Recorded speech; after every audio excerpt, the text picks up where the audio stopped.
Okay. What's today, 21st? Today is the 20th. What the hell's going on? My brother's anniversary. We're live.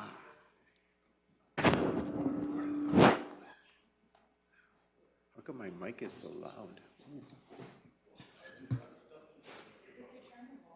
Talk about hot mic.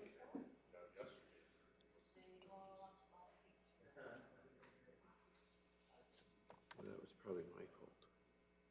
Remember when I cut Jerry off accidentally?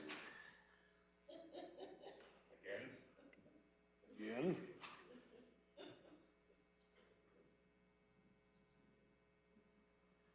Okay, it is 8:30, and so I will call to order the Committee of the Whole meeting of June 20th. Are there any additions to the agenda?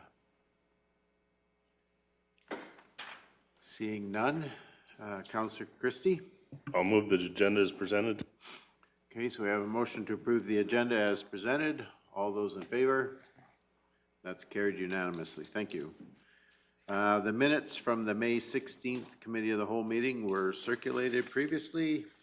Are there any corrections, errors? If not,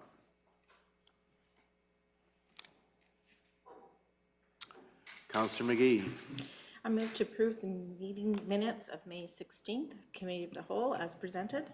Thank you. So I have a motion to approve the minutes from May 16th. All those in favor? And that is also carried unanimously. Thank you. All right, so moving on in our new business, we have policy 13-2, grader and gravel services. And Mr. Zier, I assume that you are presenting this one? So anytime you're ready. Very good. Good morning, committee members. You have in front of you in section or agenda item 2.1, the RFD for policy 13.2, grading and gravel services. This is a review. So the committee members are aware that we have a rotation schedule with our policies here. We try and review them every 4 years, bring them back for council, committee and then council review, just to make sure they're up to date and that sort of thing. This particular policy is actually not in the rotation right now. We're bringing it back a little bit earlier than the 4-year rotation. Just there's been some conversations over the last couple of years here as far as the content of it. So we thought it's a prime time to bring it back, just to have a review of it, to make sure that it's still the same alignment as council's vision towards this kind of policy. So what I've done is take the original policy here and just kind of propose some revisions to it, some changes that definitely up for some council discussion. There's some changes here that kind of change the way we approach both grading and snow clearing within the county. So definitely something that is worthy of a discussion through the committee here. So what you have in your package there's 2 documents, including the RFD, or in addition to the RFD, there's the red line version, which basically shows what the policy was originally, and the red versions are all the revisions that are done to it. Secondary, there's a black line version, which is basically all of the finalized document if it was to go forward in its current form. Current proposal. So just some discussion on some of the changes here in the RFD. You can see, so in the policy proposal, we have removed the ability for the ratepayers to request county services such as snow plowing and grading to occur on privately owned roads. So this is a discussion that we've had a little bit in the department, as well as a little bit with council in the past year, and kind of forewarned you that this was going to be just a discussion item coming up. So basically, right now, the county allows ratepayers to apply for private snow plowing and grading on their lands. Our policy states it's as time permits and that sort of thing. You'll note that we actually did increase the rate of that in the last master rates bylaw. as well as the extension of time allowed for that site. There was a minimum of a half an hour in previous and quite a low hourly rate. We increased that to more of a comparable to actual costs for our services on that. That said, I think there is still a very high liability of allowing our equipment onto private lands. We'll see in a few examples in the recent past here of requests that have come in and the sites being very hard to get into. Some of these sites we've had to actually refuse going in due to limited width on some of the approaches, gates. Some of the sites do have obstructions underneath the snow that wellheads or power lines, well, the power lines aren't in snow, but things that the grader operator doesn't normally have to worry about. This equipment is quite large compared to even when this policy was brought in decades ago, as far as allowing that size of equipment onto a site and just the uncertainty. You'll see these kind of allowance was done quite a bit in the past. Counties would allow for ratepayers to have a certain portion of county services brought onto their land, sometimes at a cost, sometimes not. You see a lot of municipalities, most municipalities going away from this service across the province. It is, liability governs a lot of what we do nowadays, and this is a service. Not only does it take away from our primary purpose of servicing the public lands and making sure the roads are clear, but it also opens up that huge liability for if something were to happen, if we were to damage equipment, damage structures on there, or anything like that. It does just open up ourselves to quite a bit more leaving the public roadways and that sort of thing. So like I said, I think this is something that the county has permitted for a number of years, so it's definitely worthy of a discussion. But just a recommendation that this is, in our view, a little bit outside of our main purpose there of service delivery and where we're trying to focus our attention. So I'll just go through all the changes here and then we can maybe have a discussion if that's, or. Yep, Reeve Whitstock?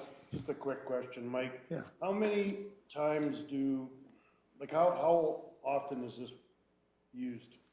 You know, Not off the top of my head. I was trying to obtain that information today and hopefully I get it this morning. It's not.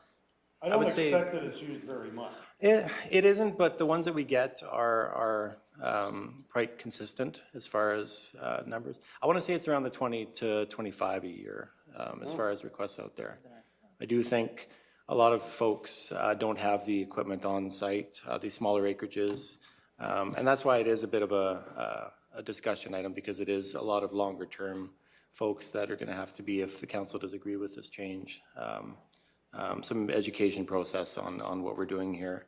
Where I've done this in the past, where we've gone away from this service, we definitely supply the ratepayers with a list of local contractors. I'm not recommending anyone specifically, but just allowing them the ability to know who they're able to call if they were to use that service. I guess even looking at that, municipal governments are technically not really supposed to be competing against private industry for these sort of services too. So that's a bit of a challenge. I don't know if it's come up here in the past. I haven't heard it much, but it is taking away from some of the private industry as well if we allow that service at a reduced cost, really was what it ends up being, even with our increased rates. So. Okay, sort of, thanks. Okay, no, that's good. So just, I'll go through all the changes here as well, if, up to the chairperson, but if questions come up. Well, before you leave that one, I had a question too. sure. Like, we do have a conversation around the fact that perhaps there are private individuals who do this. One of the comments that I hear is when the grader's already going by and he just has to run up my lane and back down, there's a degree of efficiency there and there's a major cost savings there for them. And so I know we don't get a lot of this, but there are a number of people who access it relatively regularly, like maybe once a year sort of thing. So, and so the cost for them to either get grading through a private operator or to try to figure out how to do it themselves is quite a bit higher. So. I hear your liability arguments and those kind of things, but on a pretty clear laneway, it might not be that problematic for us, so.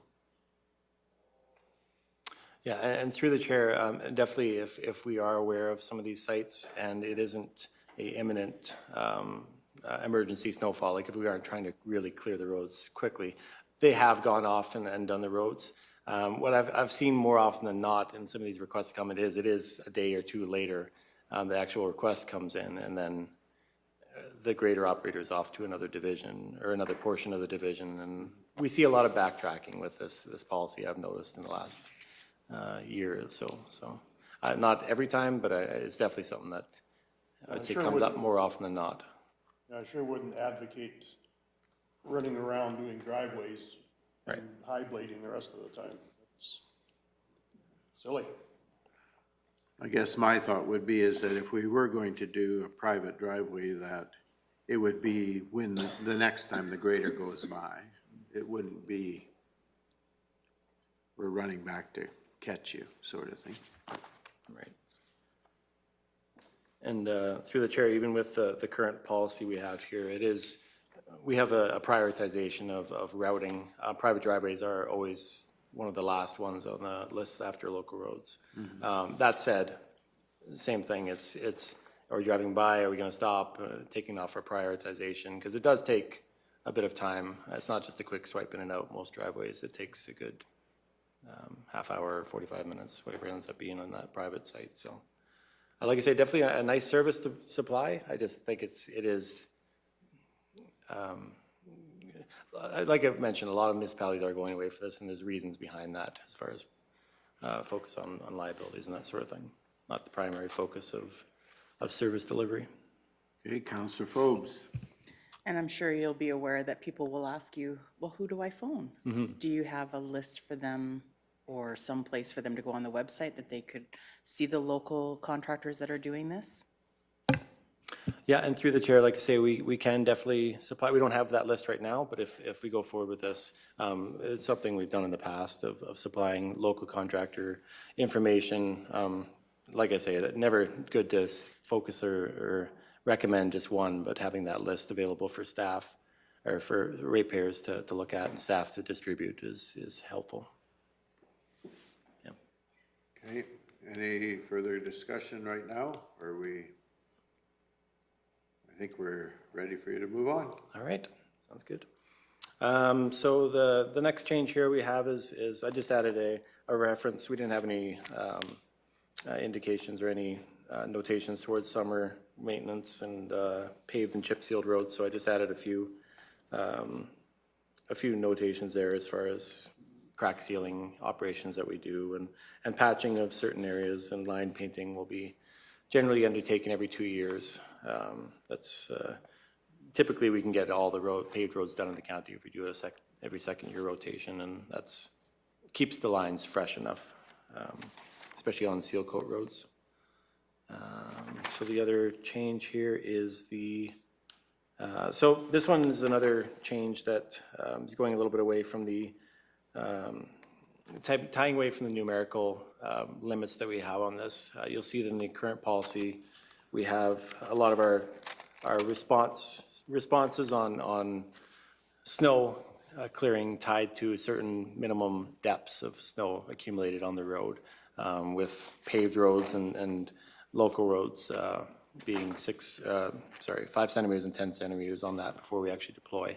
Problem with that is, and we found that in the last couple of years, and I think council's even heard some of those concerns, is that we have maybe a bare section of the road on one side, but then we have drifting of 3 feet on the other side. So we've actually had challenges on why are you out when there's no snow? Like, well, because the other side of the road is buried. So I've kind of redirected some of the wording in here to more on a discretionary basis, as far as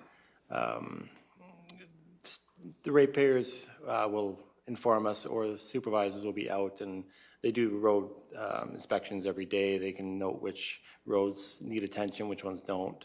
And that's how we've typically deployed our snow plows and graders to begin with.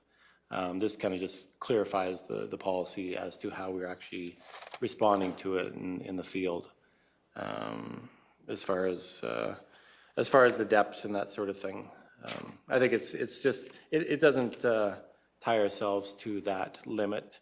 I mean, we are out there for adequate, proper service delivery, and we're making sure that we're maintaining as many, responding to as many concerns as we can. This one just kind of opens it up to a little bit more discretion there, that we may be held back on a certain limit of road when we know we should probably be out there. So that is the change on that portion there.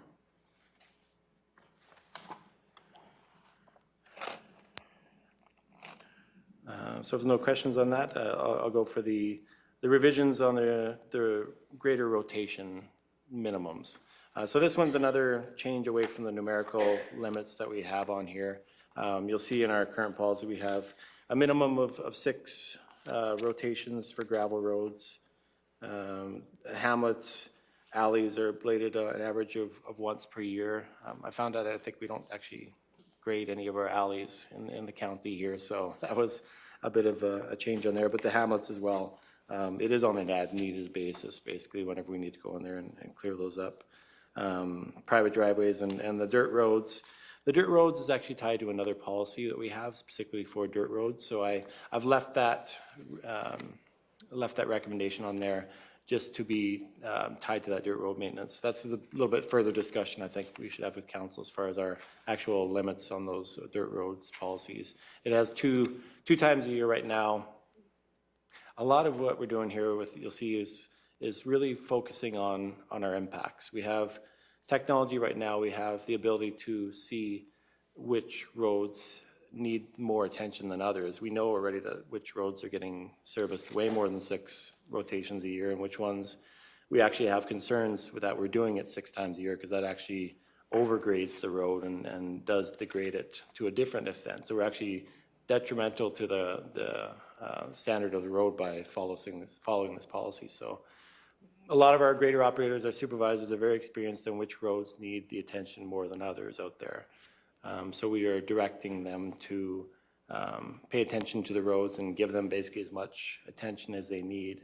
I mentioned it before to council, and we're still moving forward with the technology, the ability to be able to show council actually how many roads we have graded in a year, based on the GPS that we have in the graders and that sort of thing. I can do up a mapping kind of system. We're still working with the company right now to see the easiest way of displaying that to council, but that's where you can actually see which roads get the most attention, and as well, if council feels like some roads aren't getting the attention they need, that's where we can bump it up.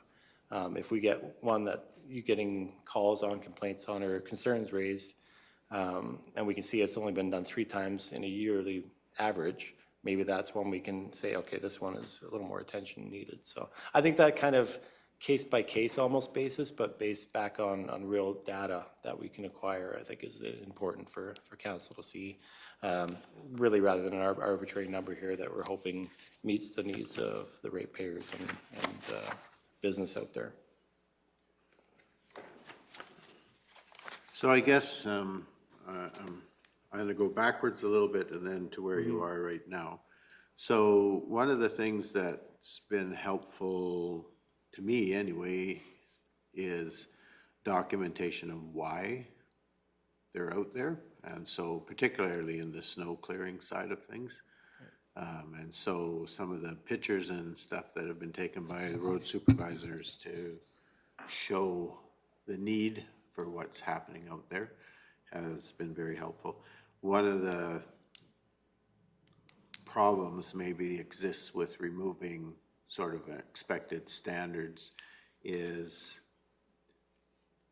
how do you evaluate performance measures? What's your performance measures now for the divisional graders and the expectations of the work they're going to do? And so based on what you're telling me here related to both snow and to regular grading, is it's going to be strictly at the discretion of the road supervisors and the grader operators themselves. Is that right? So through the chair, that is ultimately the response requirement or the responsibility. Definitely not the only level of standard that we're holding our folks to, because like I say, that will be tied back to actual justification through through the work order system we have with the response level out there, justification on, we're actually starting up a new route patrol system. I talk more about technology here that we utilize, but it's a route patrol where basically it tracks the supervisors through, and they can note deficiencies all the way along, tie it to a photo. And then that is another hopeful display that I can show council of verifying our routing, our inspections of roads, as well as how we're deploying our staff to go out and respond to these as well. So yes, it is a little bit different verification of the standards being met, not just the minimum level of service on that. This is actually, like I say, a lot more documented, a lot more tied to true, able to show anyone, any of your ratepayers that you like.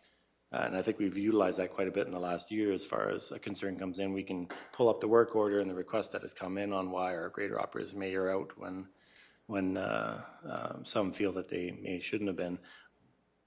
9 times out of 10, we can pull that data up pretty quickly and verify with very little effort on our end how that request came in and the reasoning behind that. So that is, snow clearing and grading are a little bit different animals. As far as snow clearing is very reactionary. We clear it up, and then 2 days later we're getting hit with the exact same thing again. We got to start from scratch again, right? So it's kind of difficult to tie that to a certain standard level, short of deploying folks as we see fit out there.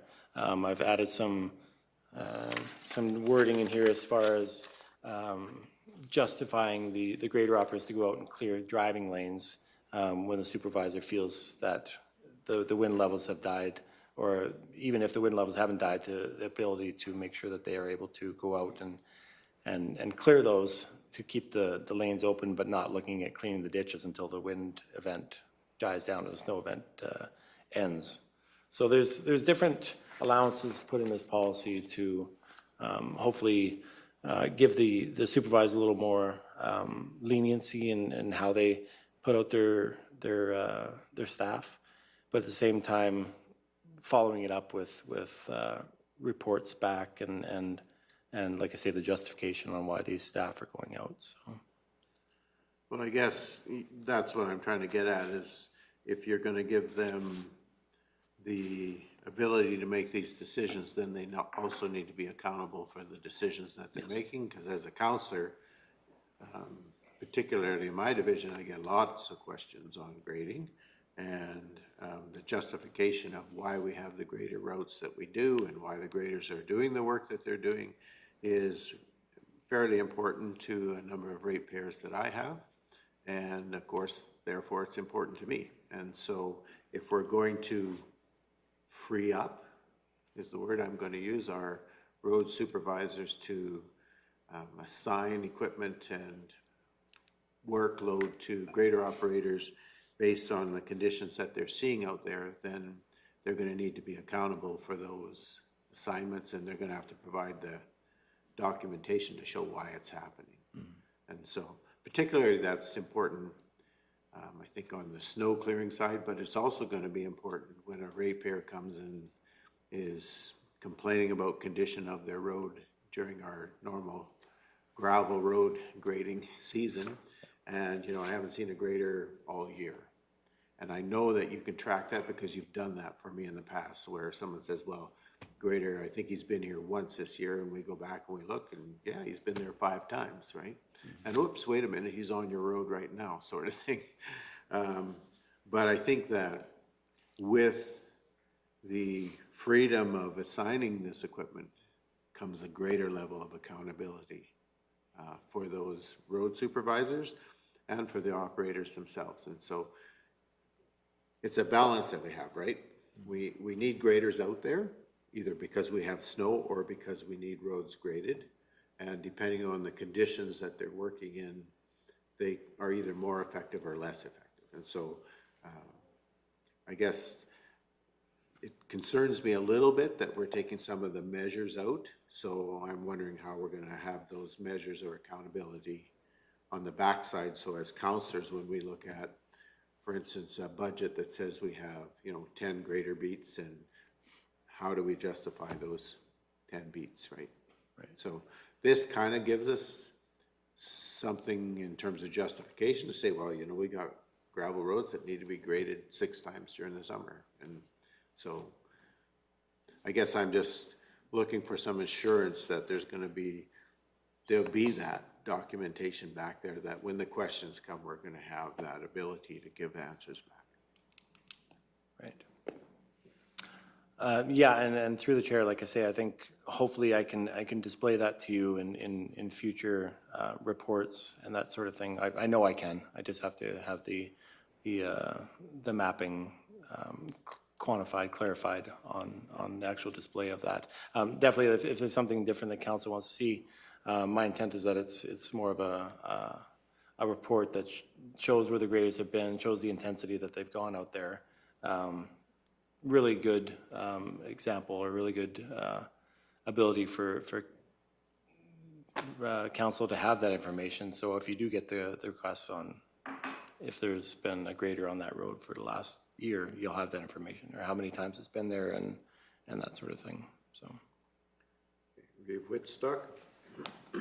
Thanks, Mike. I appreciate trying to be more efficient on this, but my question to you would be, who verifies that the road actually needs to be graded? That would be the supervisor, correct? correct, yes. I know the grader operators know which roads are taking a beating, or which roads need more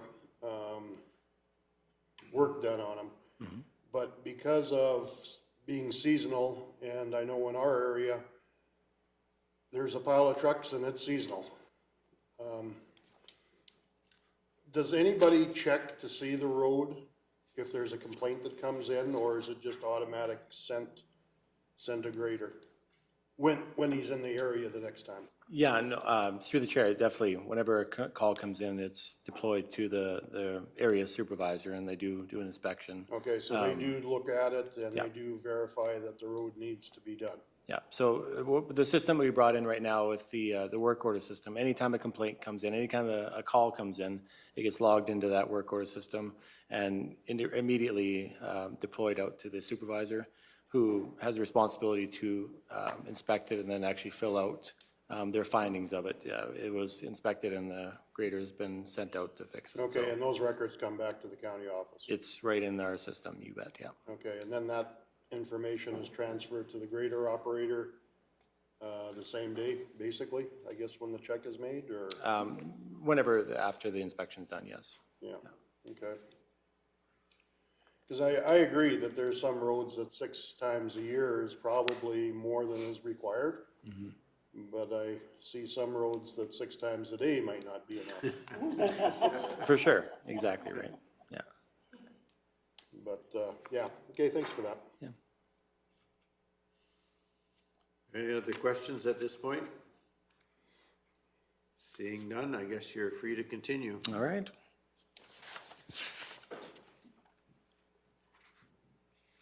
And another, just adding a reference here to the snow clearing. There was, just to clarify and make sure that council's aware, there's, right now we do a method of snow clearing called winging. So it's basically taking the big wings on the side of the graders, putting them deeper into the ditch, and then basically throwing that snow up onto the other side of the right-of-way there. That creates a good snow storage area for drifting and that sort of thing. We've had, I know that there's been some concerns as far as that method come up here. So I just wanted to clarify that I have, I mean, we've utilized that system here for decades and decades. We've utilized that system. It's been very effective for producing that snow storage area to not have the next snow event or the next wind event push snow right immediately onto the driving lanes. It gives us that little buffer to be able to get out there and clear them off. We have had, I've had consultation with my counterparts in other municipalities to verify this is a practice that they utilize, and it's very well done across well utilized across the province. We had a an expert grader trader come in. I think everyone knows that. We've been putting our graders through training the last couple of years here. I got his opinion on this, and he wrote me a very long, detailed email as far as the importance of providing that snow storage and the benching that we do in the areas there, cutting back some of the snow drifts on the side to be able to give us that buffer, to give us that zone. We find if we don't clear that shoulder off there, and it gets packed on, not only does it cover in snow drifting in the next event, but it also, if it stays there and the snow melt happens, we get really soft shoulders that degrade portions of the road there as well. So it's twofold why we do that method there. I've actually included a reference in this policy here just so it's clear for ratepayers and council that read it, that it is something we subscribe to and something that we utilize in this county, so. Okay, before we run away from that one, you probably figured you'd hear from me on this one. So a number of things I am thinking about in relation to this. We do have places where we know there's lots of drifting and they're consistent. They show up year after year. Are we still using as much snow fence as we used to? Are we still doing preemptive fencing to try to keep snow off of the roads, or is that much less than it used to be? Yeah, through the chair, we actually, much less than we have before. I think previous years we've had quite the program for snow fencing. I think we put very minimal up last year.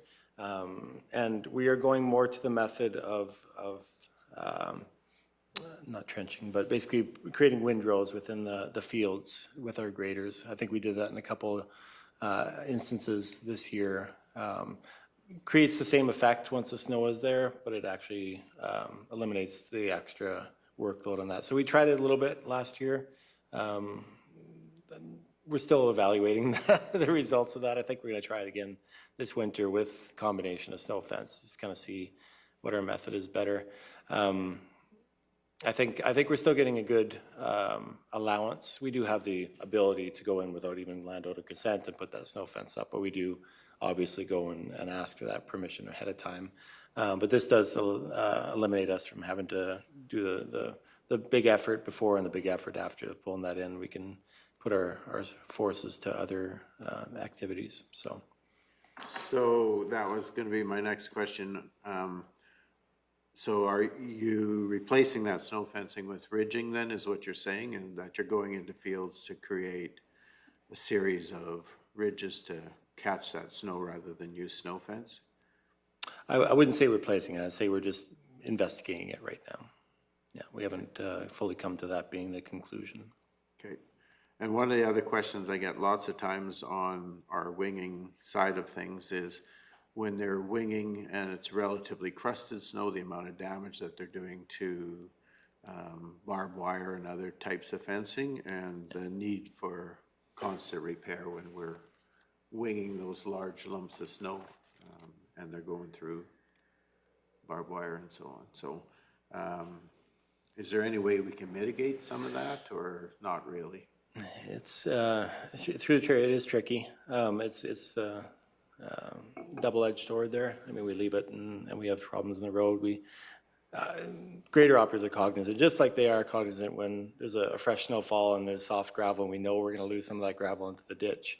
Mm-hmm. Do we let the road settle and have rough driving conditions, or, I mean, it's always it's standardized, but there's a lot of case by case as far as different mile to different mile, right? So we're trying to be very aware of what we're doing out there and making sure we know if there is going to be an issue. That we replaced a little bit of fence last year because of that issue on things that were really evident as far as our responsibility. But the majority of times it is we call a hazard of the road. Just like a rock chip would be for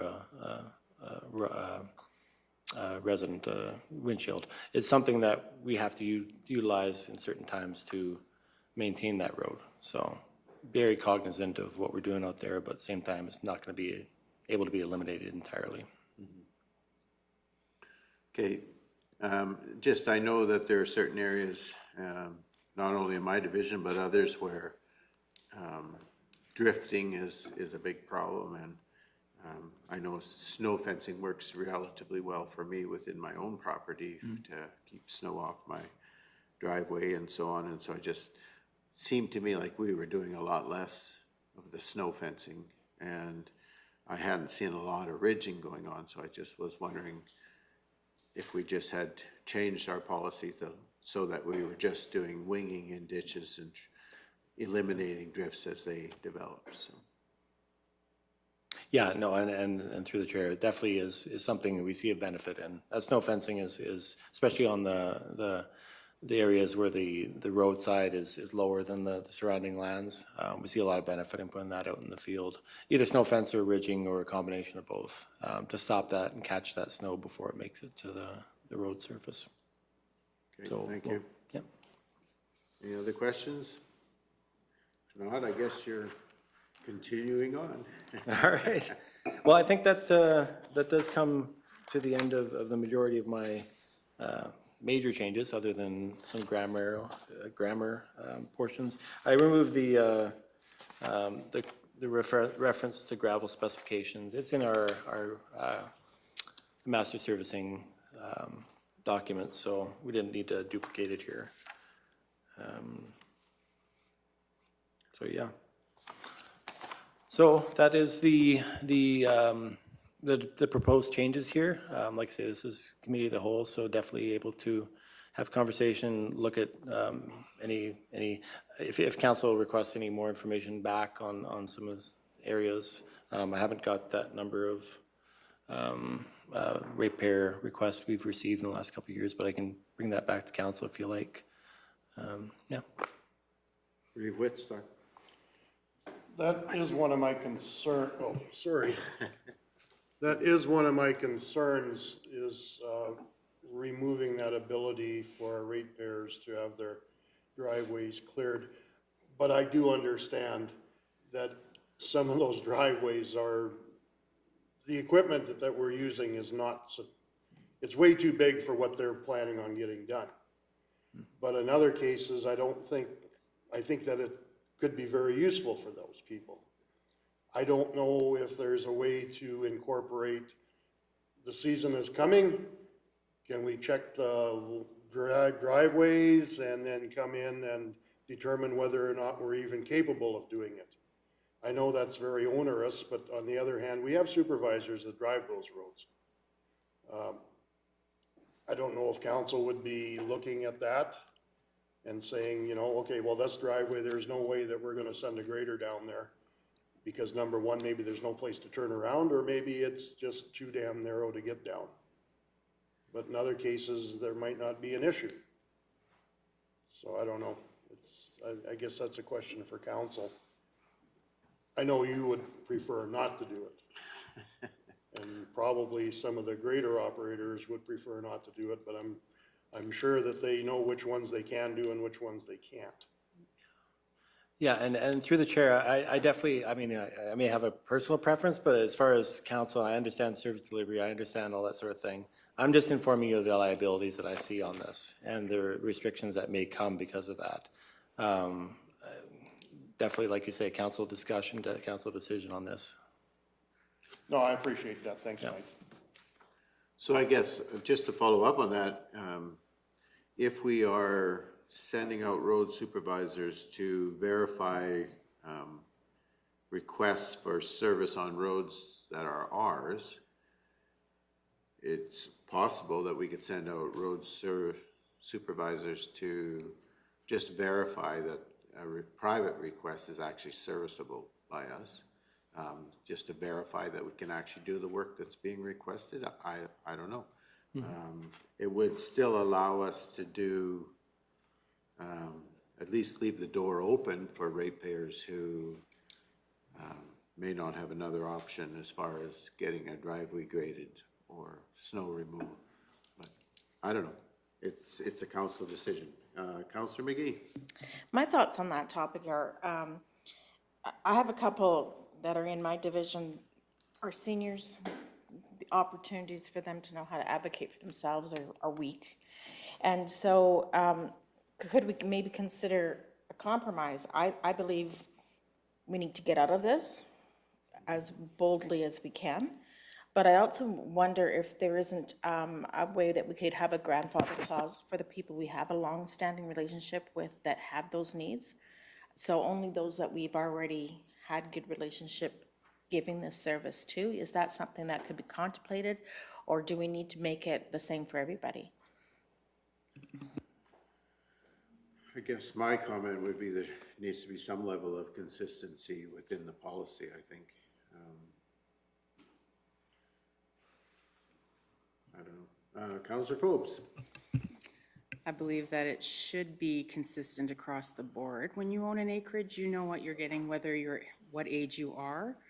You know that that needs to be plowed in the winter. So you're gonna take the steps if the county's willing to provide a list of contractors that are willing to do that, then that's the way people that can't plow their own driveways could go. That's the thing I do. I would know that if I'm buying an acreage, I gotta be able to remove that snow in the winter. Because my mother-in-law drives a bus, it's sort of the same thing. Some laneways she can get in and turn around easily, others she can't. So she makes that to choice, but in this case, if it's a liability thing, I don't wanna put that liability on our ratepayers. Okay, Councillor Cunningham? So just my comments about the privacy, I just want to, it reminds me of something that happened to us personally years ago, and I think what Deputy Reeve King said about leaving the door open. There was a major blizzard, we were on the farm, and Ken's aunt had passed away, and there was no way that we could get out of our yard, and same with many of the other Cunningham families. So I think it was Robert Gunlack who came and he cleared all the driveways for laneways for all the Cunningham family to be able to get into the funeral for the aunt. So I guess I just would like to see maybe if there's a bit of provision for like an emergency and we had equipment, but it was literally it was one of those blizzards of the century kind of thing. So I just wonder if there's something we could maybe put in there in case of emergency or something, not sure. Good comment, thank you. Any other thoughts? Councillor Christie? I know that we do several driveways for our neighbors. There's a huge amount of light iron around in the country that if you have an acreage, phone a neighbor. And it's way more agile equipment than a big long grader. And I know there's in my division, there's 3 different snowplow farmers that's what they make their money in the wintertime. And I know that they're doing several acreages each. And it doesn't cost a lot of money, and that's their liability, and it's probably my liability when I drive on a neighbor's yard, but there's far more iron out in the field than there was 10 years ago. Okay, thank you. So I guess we need to be giving Mr. Zier some direction as far as this is concerned. We're kind of a little bit all over the map. Some for, some against. Yeah. Councillor McGee. Well, after the discussion, I'd like to stay with my original thought. We need to boldly go where Mr. Zier has drafted this. You're gonna go where angels fear to tread. I can make that a motion to recommend to council. Well, I think we're gonna recommend the entire policy, I think, so. That's what I mean. Okay, I'm so willing to recommend the entire policy.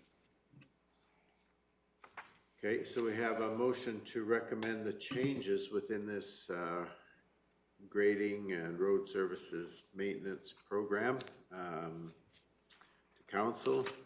Any other comments, discussion? Reeve Whitstock. For the most part, I agree with you, Mr. Zier, but in this one instance, I'm going to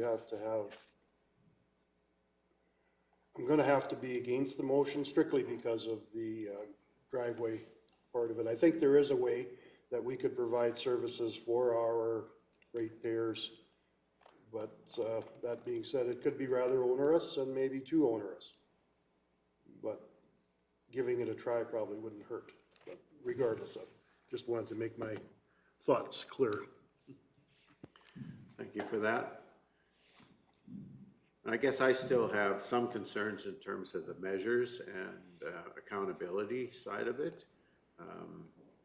It's sort of difficult from my point of view as a counselor to be, I need something that I can put my hand on in order to be able to talk to the ratepayers about. So those performance measures, or however you're going to bring that accountability back, are going to be critical from my point of view in terms of the success or failure of what you're proposing in this policy. And we are shifting a lot of responsibility to the road maintenance or road supervisors and to the grader operators to be aware of what's happening in their divisions and to be aware of the conditions that are out there. And so there's going to have to be some kind of reporting mechanism back to us so that we know what's happening and why it's happening out there. Like right now, if I was a grader operator, I'd be loving what's happening somewhat because it allows me to address some of those roads when they were rock, iron, hard, I couldn't do anything with. Today I can, right? Because there's moisture in that road. But at the same time, there's a risk with that moisture. So yeah, that accountability side is going to be really, really critical from my point of view. And in terms of being able to report back to ratepayers why things are happening in the way they are. You know that I've been fairly strong advocate for our grader operators and what's happening out there. You know, I've stood up well against some of that, but it's an important piece of this whole thing is to be able to report back and be showing the reasons for why things are happening in the way they are. Councillor McGee. I'm going to challenge you. You go right ahead. I want it to be clear that I always think how we want to relate to our ratepayers is each an individual choice, and I don't want to mess with that. But I also think the closer we get our policies to recognize that we don't have to be, I think those performance measures of what our staff is doing is best left out of the policy because that is why we have staff. So what is our policy on buying pens is the example I use again. There's a level where, yes, we need to answer to that, but where the accountability to staff is not for us to be doing. And I think what you're suggesting is borderlining to that direction a bit too far for me. Okay, nope, that's perfectly all right. Thank you for that comment. Councillor Christie. You alluded a little bit to the technology that you have available for reporting. Yes. When I see the technology that I use every day, it's there. And that's where the accountability comes from. All those machines are tracked and it's just a mapping problem at that point. Whether you use a different colored line for how many passes there are or whatever it is. But the accountability is in the technology that the equipment has. My philosophy at home is if my machines have technology, we have to use it or we can't pay for it. It has to be used. Yeah. And when I talk about that accountability side of things, overall, we as a council have to justify our grading program and the way we use our resources. And if all of a sudden you were to come and say to me, I want to go to 8 grader beats, I would be expecting rationale for why. If you came and said to me, we're going to 12 grader beats, again, I'm going to expect that.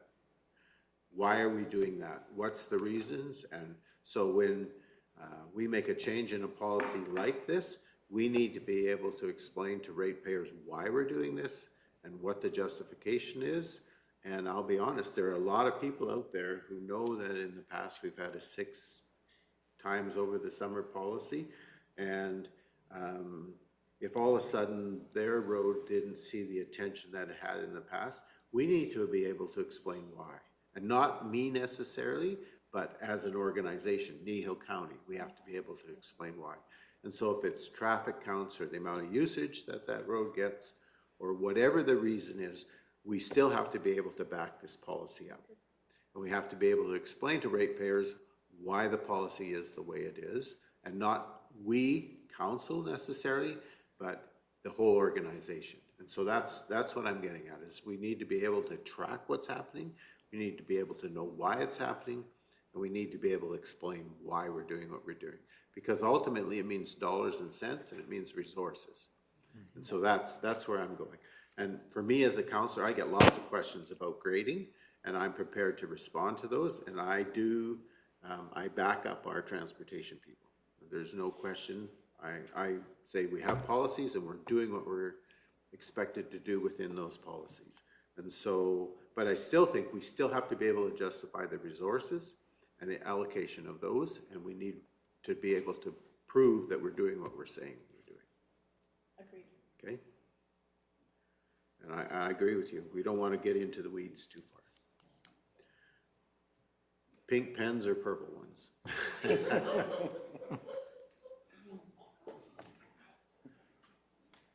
Any further discussion? We do have a motion on the floor to recommend to council the change in the, what's now going to be called the road maintenance program. So any further discussion?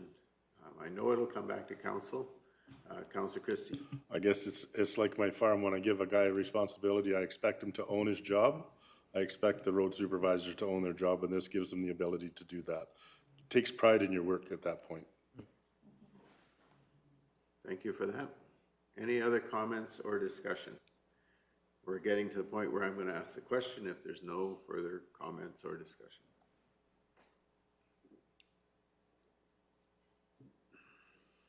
Okay, so we have a motion from Councillor McGee that the Committee of the Whole recommend to Council to approve the recommended revisions to Policy 13-2, Transportation Grader and Gravel Services as presented, and I'm assuming it's going to come back under the title of Road Maintenance Program.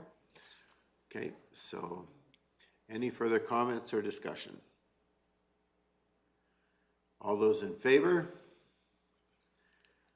Opposed? And that motion is carried. Thank you. Thank you.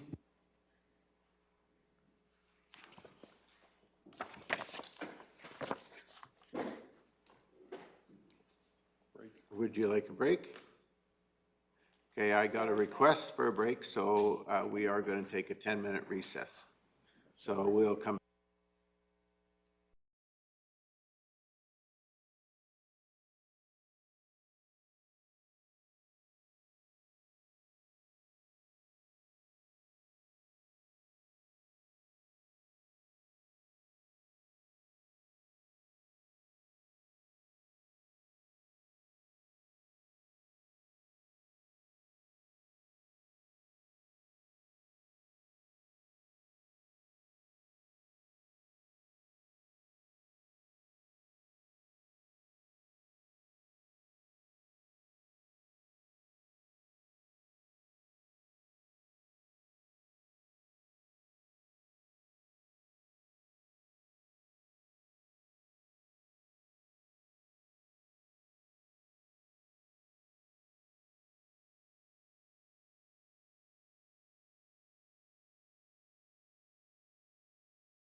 Okay, it's 9:35, and I'll call the Committee of the Whole meeting back to order. And the next item on our agenda is 2.2 Tax Arrears Payment Plan Discussion. And before we have that, I'm going to allow Ms. Barney, our Director of Corporate Services, to make a few comments. So Ms. Barney, if you would. Thank you, Deputy Reeve Woodstock, or, sorry, King. That's all right. Getting a little confused here this morning. So I just want to take a moment because Caroline Severson will be presenting the next two reports that will go forward to Committee of the Whole. Today is Caroline's last time in front of this council as an employee of Kneehill County. So I did want to take a moment to acknowledge her contributions to the organization. I've worked with Caroline for a few months now and have enjoyed my time with her tremendously, and I have a great deal of respect and admiration for her. Caroline joined Kneehill County in November of 2013, so she's been with us for 10 years almost. At that point, she joined in what was a newly created role that was titled Municipal Assistant Tax and Assessment. So during her 10 years of service with us, she's grown the position to include a number of different components, including insurance, utilities, and a variety of other tasks that align with the skill set that she's brought us. Her position is currently titled Property Tax Officer. One of the pieces with Caroline is she's been heavily dedicated not just to growing her role with the organization and really setting us up for success, but she's also invested in her own education while she was with us. She did complete the NACLA 2 program. That's the National Advanced Certificate in Local Administrative Authority, which is a program that provides a broad scope of knowledge and learning across multiple functions within municipal government. So she completed that in 2019 with distinction, I might add. So a great deal of hard work and dedication that went into that. One of the pieces that I spoke about my admiration for Caroline, and I want to really acknowledge, is she spent the last couple of years with us really preparing not just for her retirement, but also preparing us for her departure. So she's done a great deal of work in setting us up to ensure our success and a smooth transition over to her replacement, which is Regina Nyman, who's with us today as well. And I want to thank her for doing that. It makes our jobs a lot easier. I'm also happy to report that Caroline will continue to support the county over the next year in limited capacity. So being both on and off site with us, she'll work to support Regina in the different milestones that we'll transition through that fall within that role over the next year to ensure we have that continued success. Another piece that Caroline is well known for in the organization is her baked goods. So while we have not built that into her contract, we are hopeful that she may from time to time drop off with some baked goods for us, and we've offered to taste test those free of charge. So thank you, Caroline, on behalf of administration. You've been a tremendous asset to the organization, and I personally have enjoyed my time working with you and look forward to continuing to work with you in just a slightly different capacity over the next year. And thank you for your dedication to the organization. Well, thank you for those kind words. It's been a real pleasure working for Kneehill County, and I guess I have to move on, but I will miss it, and I love my work, and I think you've probably noticed that, and which is why I'm here today, because I can't seem to walk away. And there's been a couple of things that over the last 10 years have kind of kept popping up in my mind that I would like to see brought to council for discussion, and these are these two items. And it takes time to kind of realize different things that might work better, that does need some further council discussion. And I didn't want to, these were at the bottom of my pile that I found on my desk, and I didn't want to just leave it because it would take a long time for Regina to get to that point where she's going, oh, well, you know what, this might help us out. So I thought, even though I said I wasn't coming back, I thought maybe it might be a good idea to bring this forward, and with Kinza's direction, that's what we've done. And so the first thing that comes to mind. Just before you go on to those, I know you want to get out the door and say goodbye to us.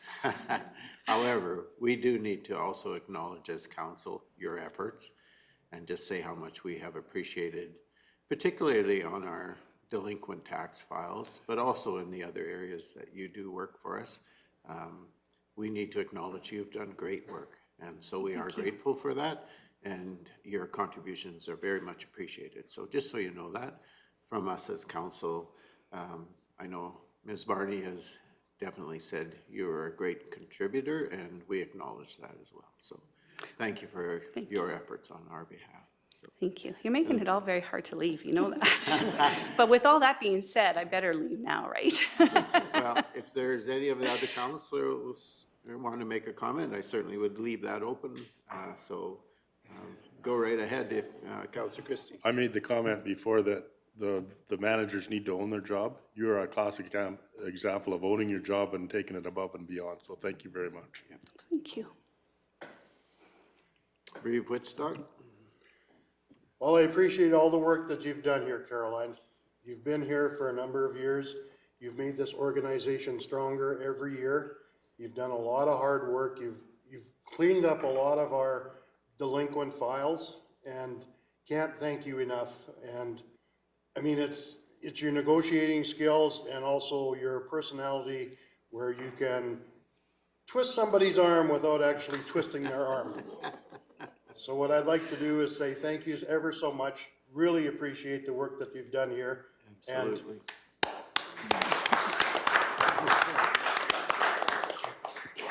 Thank you very much, Reeve Whitstock. It's been a joy working with you as well. Okay, Laura Lee, Councilor Cunningham. I just wanted to say quickly, being newer, sometimes we have a little bit of information overload, and I just want to say I really appreciated the way you presented the information. It made it very easy to understand.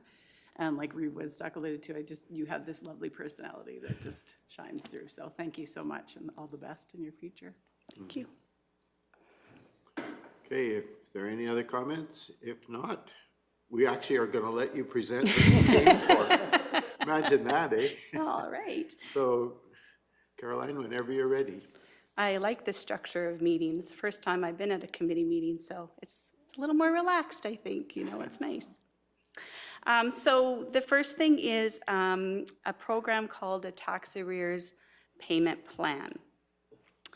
This discussion is about providing our ratepayers with another option to pay who get behind and have trouble catching up as their balance grows.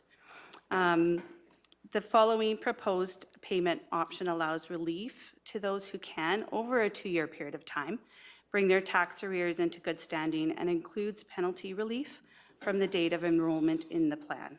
This would allow the taxation department latitude to offer this option to our ratepayers without the necessity of an appearance before council for each specific ratepayer, much as we've done for the past clients that we've had.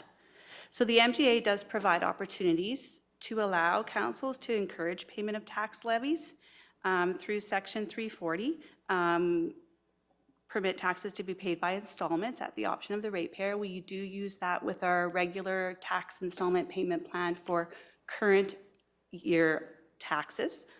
Section 344 and 345 provides council the mechanism to charge penalties.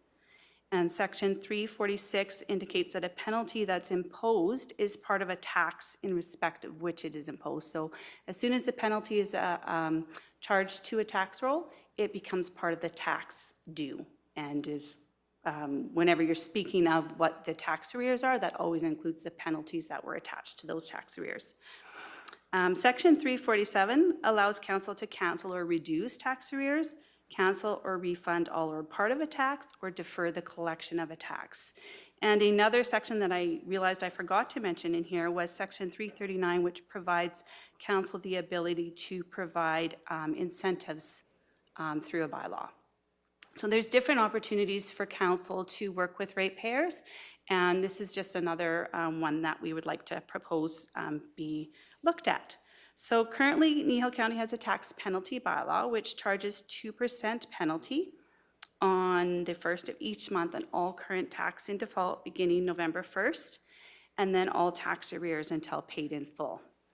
The county has a tax installment payment plan bylaw, which I had mentioned, which does provide our ratepayers the opportunity to budget their current tax into monthly payments without penalty. So they can pay over 12 months, January to December, for their current year, and they don't get charged penalties.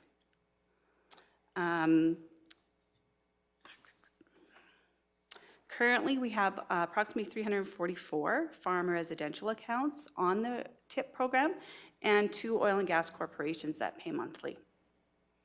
And every year, throughout the year, we see an increase in requests to enter into that program.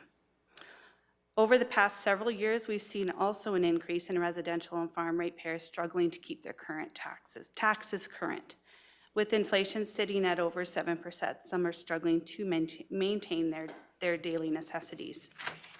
When a property has tax arrears, it means that they have a balance owing from a previous year. 22 tax arrears are in 2023. So MGA states that arrears must be more than 1 year in arrears to be added to the tax arrears list. And that means that on January 1st of this year, if you had taxes owing for 22 and 21, you were at a position where we had to file a tax recovery notice. And then we have 1 more year before we do anything further with those particular properties as far as going to a tax sale. So we have a year to work with those customers to try to get them current. And during the time until they're paid, right now, we have a 2% penalty per month. We have been successful in working with our ratepayers to have their taxes paid prior to any tax sale or having them enter into a regular payment plan as currently allowed under MGA Section 418.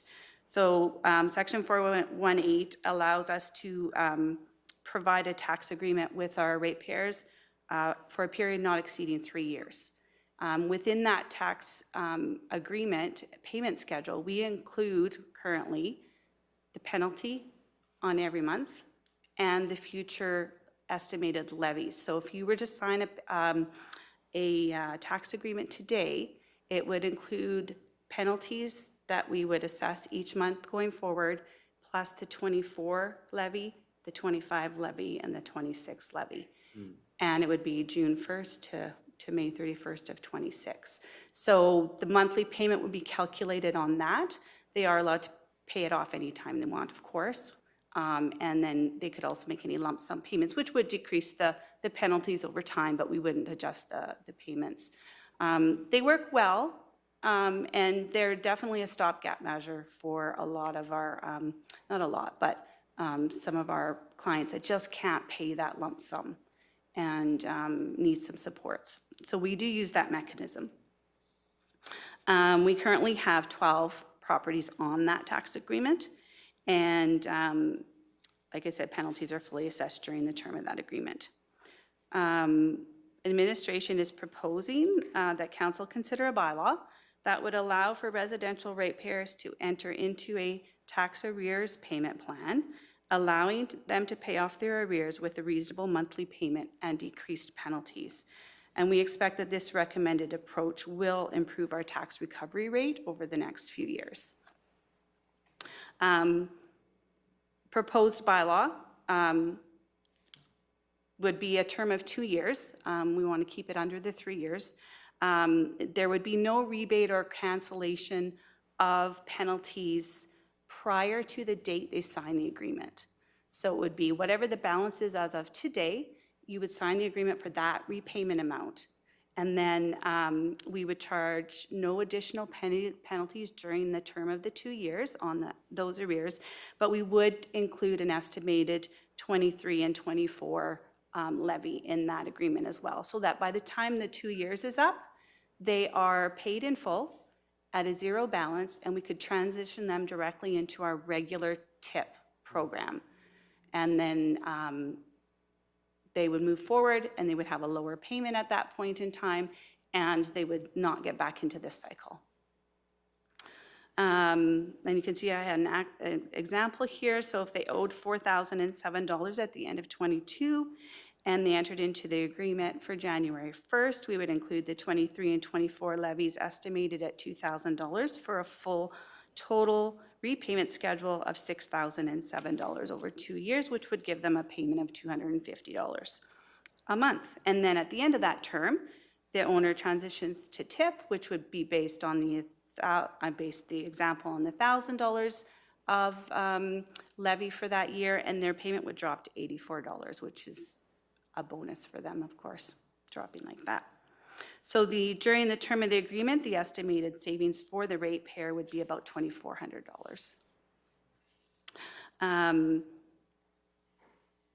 My comment with that is that, yes, you would see a loss in penalty revenue, but it would be offset by the administration savings of time spent in collections. So there's some advantages, being increased payment of arrears in a timely manner, less administrative time spent on collections, and monthly income increases as we would do auto withdrawal for those payments. Disadvantages, of course, loss of penalty revenue, and it is administrative heavy at the front end. Mostly this year it would be, once we got the bylaw in place, just to talk to the ones we have in existing and get them into a new schedule of payments. But going forward, it'd be a simple, this is what we can offer you. Please make an appointment if you're interested. Regina would draft up the agreement based on what their arrears are, and then if they come in and sign it, set them up. We can't move forward with anything like this without an actual bylaw, because it's in contradiction to our tax penalty bylaw, so we would have to have a bylaw in place. So bringing this forward now, I wanted to give you the opportunity to review and discuss this, and then going forward, if you do decide to go ahead, Regina's the one that's going to create the document and bring it to council with a request for decision, and we're just throwing her in because she's got a few things on her plate. She's going to come see you, so you're going to get really familiar with Regina over the next year, I think, as well. So that's kind of what I have for you. If you have any questions, we'd be happy to try and answer them. Okay, well, thank you for that. Are there any questions, comments, discussion? Councillor Forbes. It's more of a comment. I appreciate that this is for our ratepayers that can't, because I think a lot of times people have a hard time asking for help, and this is a great way to allow them to get that help without shaming them.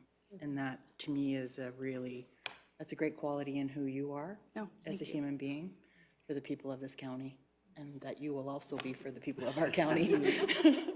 She's very much like me. I can tell you that. And I'm teaching her everything she needs to know, so. You're leaving a lot of homework behind. I am, but I'm cleaning up stuff that was on my desk. I'm just, passing it nicely over. Pile is shifting from one desk to Yeah, another. not just throwing her in and making her drown, so. Any other comments or questions? What's the thought around support for a tax arrear payment plan? I can't see anybody who's currently in a tax payment plan that wouldn't be glad to transition to this. Yeah. Well, and I think that then you can see the end a little quicker. Yes. For themselves, right? And we are seeing this happening more in municipalities through my association. We are talking about this more and sharing templates and sharing information. And there is more call for something like this, because what we found over the last 3 years, of course, is people are trying to dig out of what's happened. And this is one of those things that has been really difficult for them, and we've seen an increase, as you'll see in the next discussion, is an increase in the number of properties that are in arrears, and I think it's just over the last few years because of what's happening in the economy and because of COVID, and people have lost their jobs, and we've dealt with a lot of phone calls, and it's hard. It's really hard, and it's hard to listen, and you can be only so helpful. And I mean, I would love to say, oh, don't worry about it, but I do. I'm like, okay, well, we've got some time.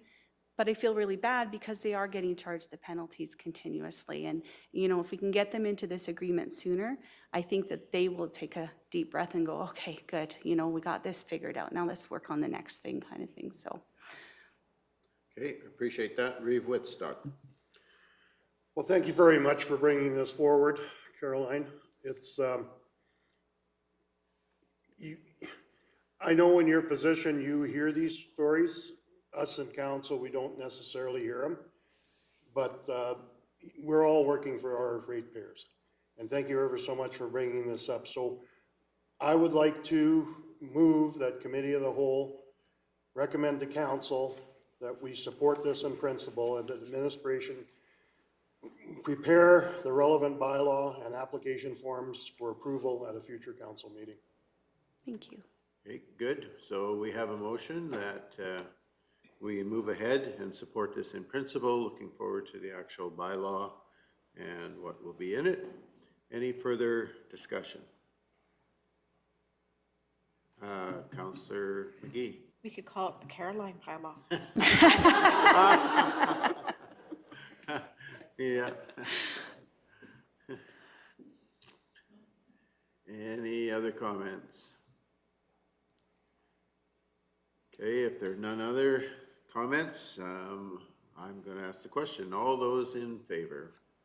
And that is carried unanimously. And thank you again, Caroline, for bringing it forward, and Regina for your support on that. And we're moving on to 2.3, which would be tax penalty structure. So again, whenever you're ready, Caroline. Okay, thank you. And so today is a discussion about possible change to the county's penalty structure. If council agrees to adjusting the penalty structure, a new bylaw will be developed by Regina and brought forward for approval in the fall. No changes to our current penalty structure would occur until the 2024 tax year to provide for proper notification and budget development. Currently, we have a tax penalty bylaw in place that charges 2% per month, as you know, on all tax arrears, and this particular penalty structure has been in place since 2005. So I walked into that. The province does not provide any guidelines for tax penalties, amounts, or structures. I've looked everywhere, and all they do is the MJ states that the council may impose penalties for current year taxes and other years, and that penalties become part of the tax once imposed. There's no regulations, as I said, that indicate a minimum or a maximum amount of penalty to be charged. And in my review with other municipalities in general, the average total penalties for a year range from approximately 16% to 24%. Some are a little higher, some are a little bit lower. And then there's also quite a variation with all the municipalities as to the number of times in a year that penalties are applied. Kneehill County currently has one of the highest penalty rates, sitting at 24% of our rural municipalities that I've surveyed. And within those rural municipalities, we are the only ones that charge on a monthly schedule. There are some smaller hamlets, towns and villages that do charge monthly, but there's, I think of all the ones that I've seen over the years, there's like maybe 3 or 4. Generally, you're seeing 3 times a year, maybe 4 times a year. So basically, what we're bringing back is a proposal to amend our current penalty structure.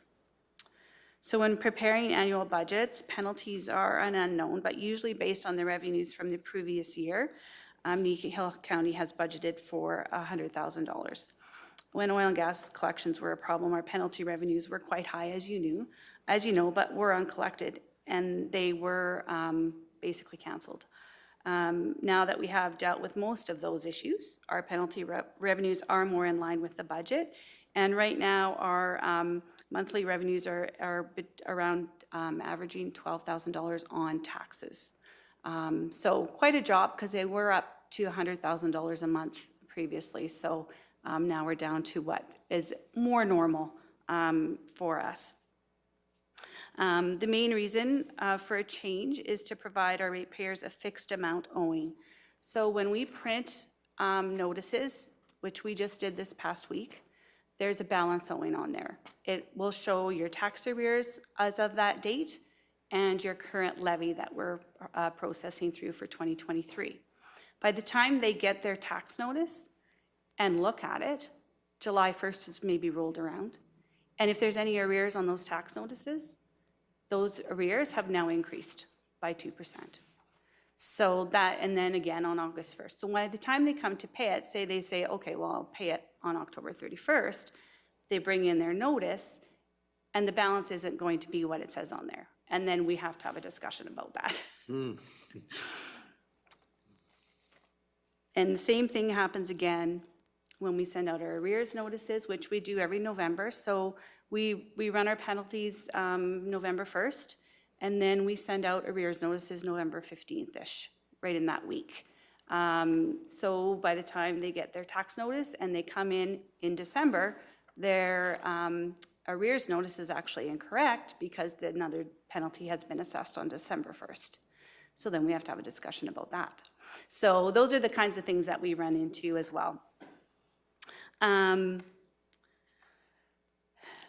So based on review of our other municipalities, the most common practice is to charge a penalty 3 times per year. And to align with our counterparts, administration proposes the following. November 1st, a percentage of all unpaid current taxes. So it would only be charged on the 2023 levy if it's not paid October 31st. Then on January 1st, a percentage of on all unpaid taxes in arrears. So we roll over to January 1st, and everything prior owing would get charged a penalty. And then in either April or May, we suggest another percentage on whatever is the outstanding amount. We then send arrears notices again after that point in time. Oh, sorry, no, we don't. We send, the tax notices are then done in June. So that amount that's owing is showing on the tax notice and is valid until October 31st. In February, we would send, as is our practice right now, arrears notices, which would show the balance owing that we had just processed on January 1st. So each time we send a statement out to our customers, they, it's a rate that's, it's an amount owing that stays the same until it's either paid or they get another notice that says a new amount. I hope that's not too confusing.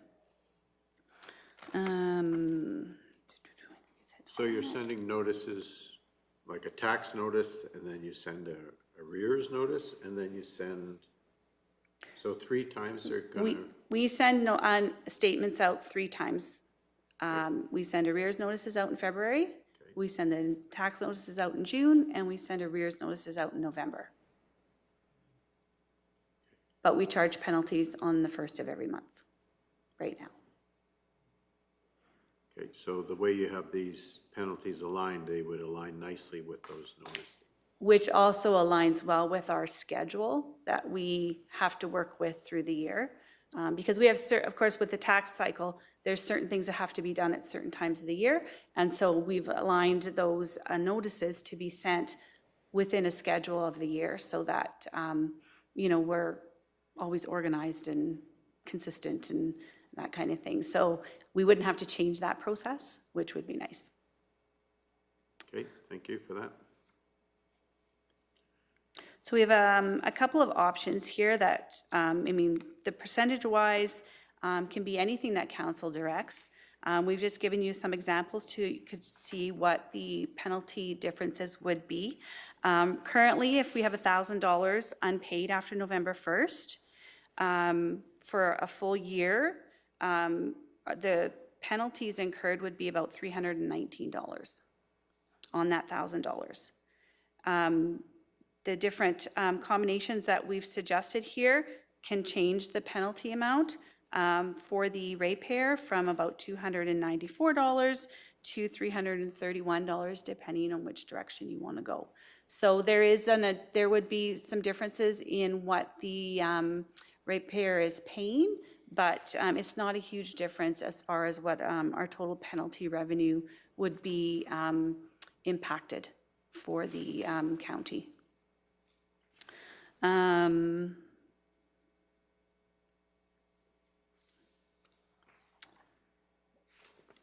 So a little bit of facts about our past penalty revenue. I've kind of looked at the trends since 2017 on the last page of your report there. And you can see that, you know, from 2017 to 2022, we've seen quite a shift in our residential and farmland outstanding arrears. And yes, we've seen a downward trend on our oil and gas industry, but we've seen an upward trend on our residential and farmland. And the majority of that is residential, not the farmland so much. And as you can see, from 2020 to 2022, the after effects of the COVID pandemic and the economy, it's increased. And that's quite high. I did not compare that to what other municipalities were, but when you look at our previous years, that's quite a bit higher than what we average normally. So, you know, it is affecting our ratepayers for sure. If supported by council, administration would recommend that these changes come into effect for January 1st and would be communicated through our newsletters, our website, our social media sites, as well as notification through the mail to all tax accounts in arrears with their notification on November 15th. And then we would follow up with special notice to anybody that's in arrears prior to December 31st. And then it's a little bit extra work, but you know, it's important to let them know what's going to be happening, because if you do change it, there would be a larger percent on the 1st of January, would be my recommendation. So we would then also review all of our current tax agreements and ensure that, well, I guess if we go with the tax arrears payment plan, that won't actually take into effect because those will be all in place without penalties. So, but we would definitely be talking to everybody and making sure that everybody's aware of the change. Like I said, this penalty structure that we have right now has been in place for a long time, and generally you don't really look at a change with it because it's pretty, you know, standard and people get used to it. I've just found that over the last years, actually from the beginning, I just thought it was a lot. It was a lot of work, and it was just a lot of conversations that we had to have that we could not have to have if they had time to pay, and based on the statement that they received. So that's kind of where we're coming from when it comes to a change, is the biggest advantage to administration in that way. And to our ratepayers. I mean, they may not, you know, those that don't pay, they're still going to get penalized. And they're still going to pay when they want to pay. We're not going to be able to change that. And changing the penalty structure isn't going to change their idea of that either. It's just going to be, we won't get those like, I just paid, why do I have another $10 charge? So I'll leave that with you. Okay, thank you for that. So, any questions, comment? Are you saying you don't want to be like MasterCard anymore? Yeah.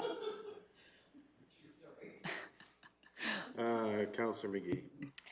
I just have to thank you immensely for this, and administration. I think this speaks again to the volume and the aptitude of the great work that you all have been doing to become more and more efficient. And so when we get asked, do you need more staff? Why do you have so many staff? We're not hiring more staff because you guys have been problem solving so miraculously in so many different details. And this really speaks to that. I really appreciate it. Thank you. Thank you for that. Any other comments or questions? If I don't see any, I would like to have a suggestion for where we would like to go.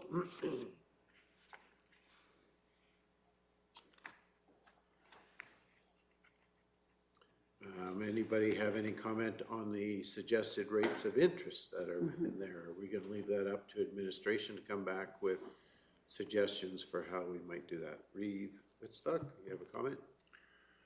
Well, I guess my comment on this would be prior to 2005, and I might have the numbers wrong, but I think there was a penalty that came on November the 1st of 10%, and then there was no penalty whatsoever until the next November the 1st. Okay. That's my recollection of it, but that's a long time ago. Yeah, and I honestly didn't even think to pull up the old bylaw and have a look at it, Yeah, but that sounds and that is about why right. council at that point in time decided that if there's no penalty, why would you pay it? Exactly. So that's when it was changed. I agree with the 10% on November the 1st, but I'm not so sure that I would like to see a 12 and an 8, possibly an 8 and an 8. But that's pulling numbers out of the air. That's pretty much what I did on these samples too. Just wanted to give you an idea of what it would look like. So it's entirely up to council what you're thinking. And honestly, if you want to leave it as is, we'll continue doing what we're doing. Well, I think as a service to our ratepayers, I mean, I know times are tough. And any sort of removing a hiccup would be well looked for through our residents and through us as council. That's my thoughts. But thanks for bringing this forward. I really didn't like the idea of adding the 2% and then all of a sudden, before you even get a chance to pay the 2%, there's another 2%. So Yeah. staging it in 3 separate times of the year, I think is a good idea. And you know what's coming if you don't pay it. Exactly. Yeah. Exactly. Okay, any other comments? Councillor McGee? I personally prefer the second choice you have on your chart there where it starts at 2, 10, and then 12. I like the escalation concept because I think the longer you keep making this happen without being progressive, the penalty gets stiffer. That's just, I guess, the way, it's an incentive to get it done. It also is, you're costing us more money for every time you're not doing it, so it justifies the escalation, in my opinion.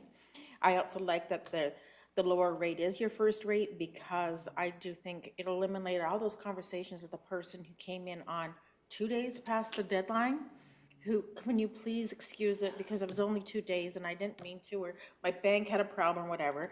And as one, that happened to me with one piece of land, actually. My bank didn't make it go forward. I didn't catch the warning on the bank, and so, yeah, I had to pay penalty on one piece of my property, and it was very annoying. But I think, when we see that can happen on our first thing, that sometimes the causes of that are just oversights or other things that are part of a long story that we don't need to hear. I'm hoping that recognizes that for people, so that'd be my justification of the start low and move up gradually. Okay, thank you for that. Any other comments or questions? I think I hear pretty strong support in principle for making the change and aligning it with when you're already sending out notifications so that they're not getting these little surprises every month that they don't know about until they get their next notice. Yeah. So, yeah. Anybody willing to move this forward as a recommendation to council?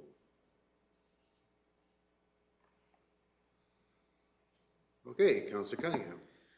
I will move that Committee of the Whole recommends to council to bring forward to a future council meeting a new tax penalty bylaw adjusting the tax penalty structure. Okay, thank you for that. Any further comments or questions? Not seeing any, I'm going to ask the question. All those in favor? And that is carried unanimously. Once again, thank you, Caroline and Regina, for your support. We appreciate that. We appreciate the forward thinking that's being presented here. So thank you. And once again, Caroline, all the best in your future. Thank you. Thank you very much. And again, thank you for the very kind words. Like I said, I've thoroughly enjoyed my time here, and I'm looking forward to my retirement. I have to say. Hoping to encourage my husband to follow suit, but right now it's just me. And I was talking to the summer students they had a barbecue yesterday for me, and all the summer students came, and I said to them, keep working for a municipality, because it allows you to, decide what your future a lot sooner, and take the time when you're young enough to enjoy it, and that Kneehill County is a great place to work, and if they had the opportunity, they should take it. So, Well, thank you for that. thank you.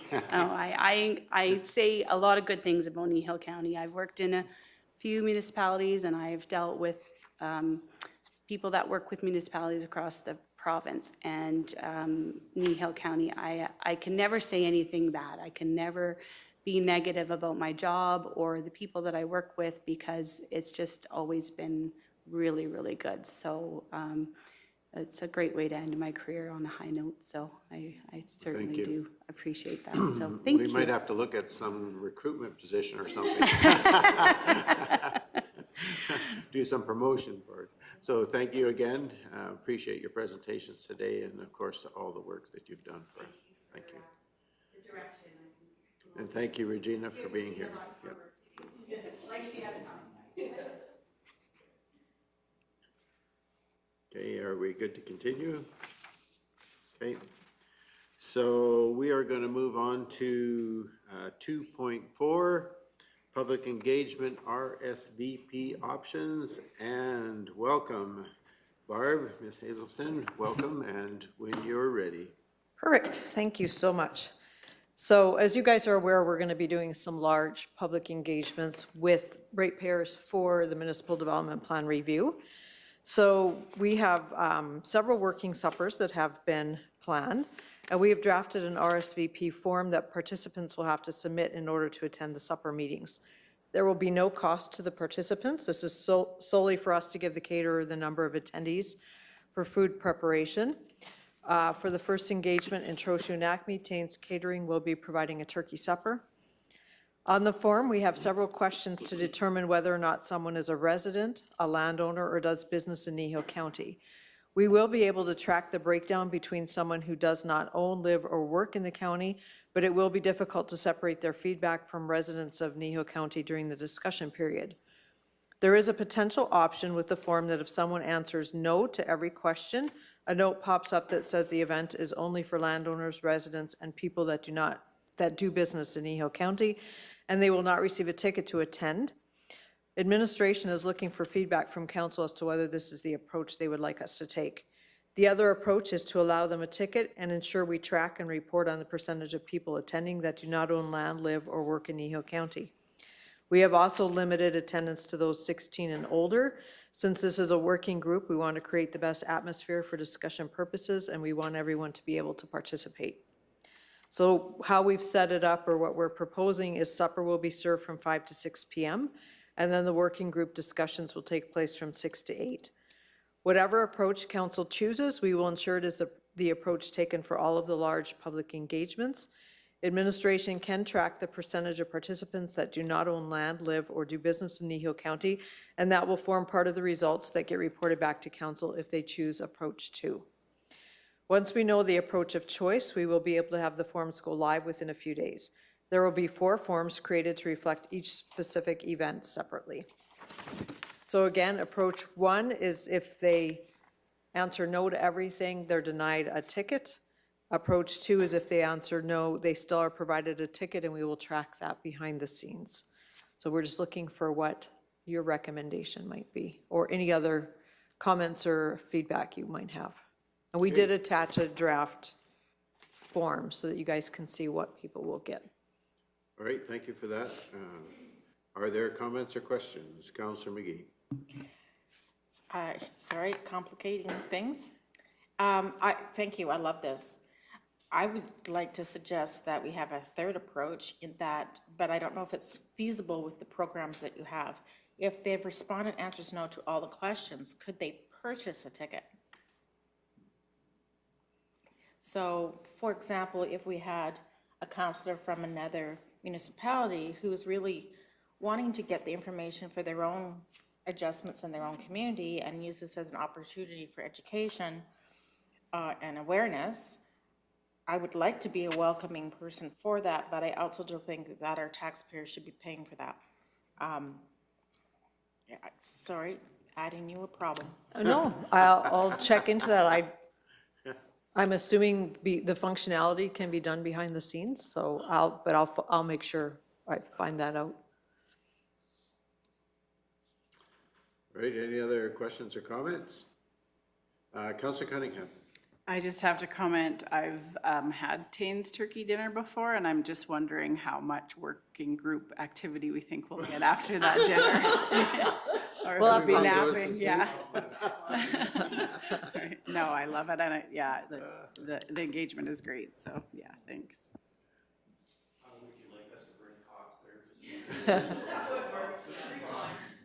Some melatonin. Caffeine IVs. Reeve Whitstock? Thanks for bringing this forward, Barb. So what happens if somebody shows up at 6:15? Only people with RSVPs are allowed in? I think, and that again is a conversation, because I think we're going to have to say this is a private event of Kneehill County. Okay. And so we had to have that in order for the food. I think we could have people come in for the engagement portion, but not the supper if they chose. But again, that's up to you. I know for catering purposes, we need to have that. And Absolutely. we need to give her the numbers a week before. So that's the only reason we're creating the RSVP. So. Okay, Mr. Gannon? Thank you, through the chair. I think that opens a larger question of who does council consider a stakeholder that would be important for this meeting?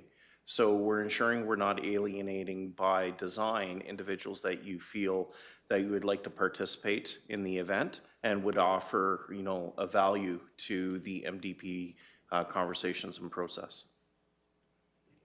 Good question. Any other comment? Councillor McGee? Well, to that comment, I can see Cape being interested in hearing pieces of this too, because they're mulling over the same kind of questions and things that we're targeting here, so I can see that there would be some cohesiveness of people wanting to understand that through our Cape membership. So is there a way that we could allow the participation of organizations like CAPE and perhaps councillors from other municipalities who might want to see what's occurring without necessarily involving them in the conversation? So they could be observers and maybe not necessarily active participants, although perhaps they might have suggestions that would be helpful. I don't know. So really we need to, I think Mr. Gannon's question is a valid one, is who do we really want to hear from? And who do we want to have as active participants within the conversation? And so potentially outside individual could maybe influence the direction of a conversation at a particular table, not necessarily in a bad way, but certainly that might be different than our own residents might do themselves. So I think We've had some conversations about how we facilitate at the table, and every table would have a facilitator that would be that note taker.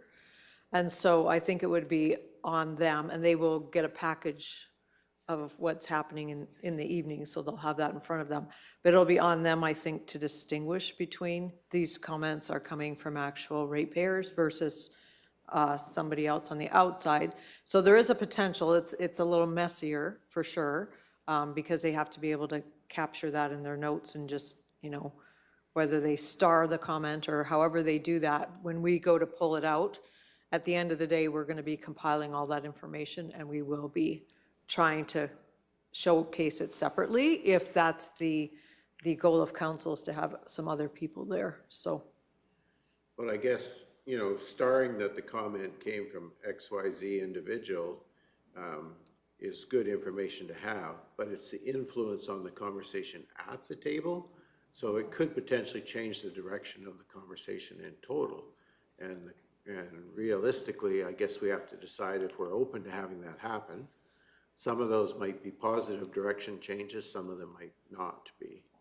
And certainly in light of some of the other things that have happened in other municipalities when they've had these conversations about municipal development and land use bylaws, and some of the fringe that has gotten involved in some of the sort of social media play that's happened, we certainly are trying to avoid that here. And I think this process that you're suggesting in terms of trying to select residents with interest in what's happening here is, I think, an important, I don't really want to call it a filter, but in a way it is, right? Because we're trying to be very purposeful about who is involved, so.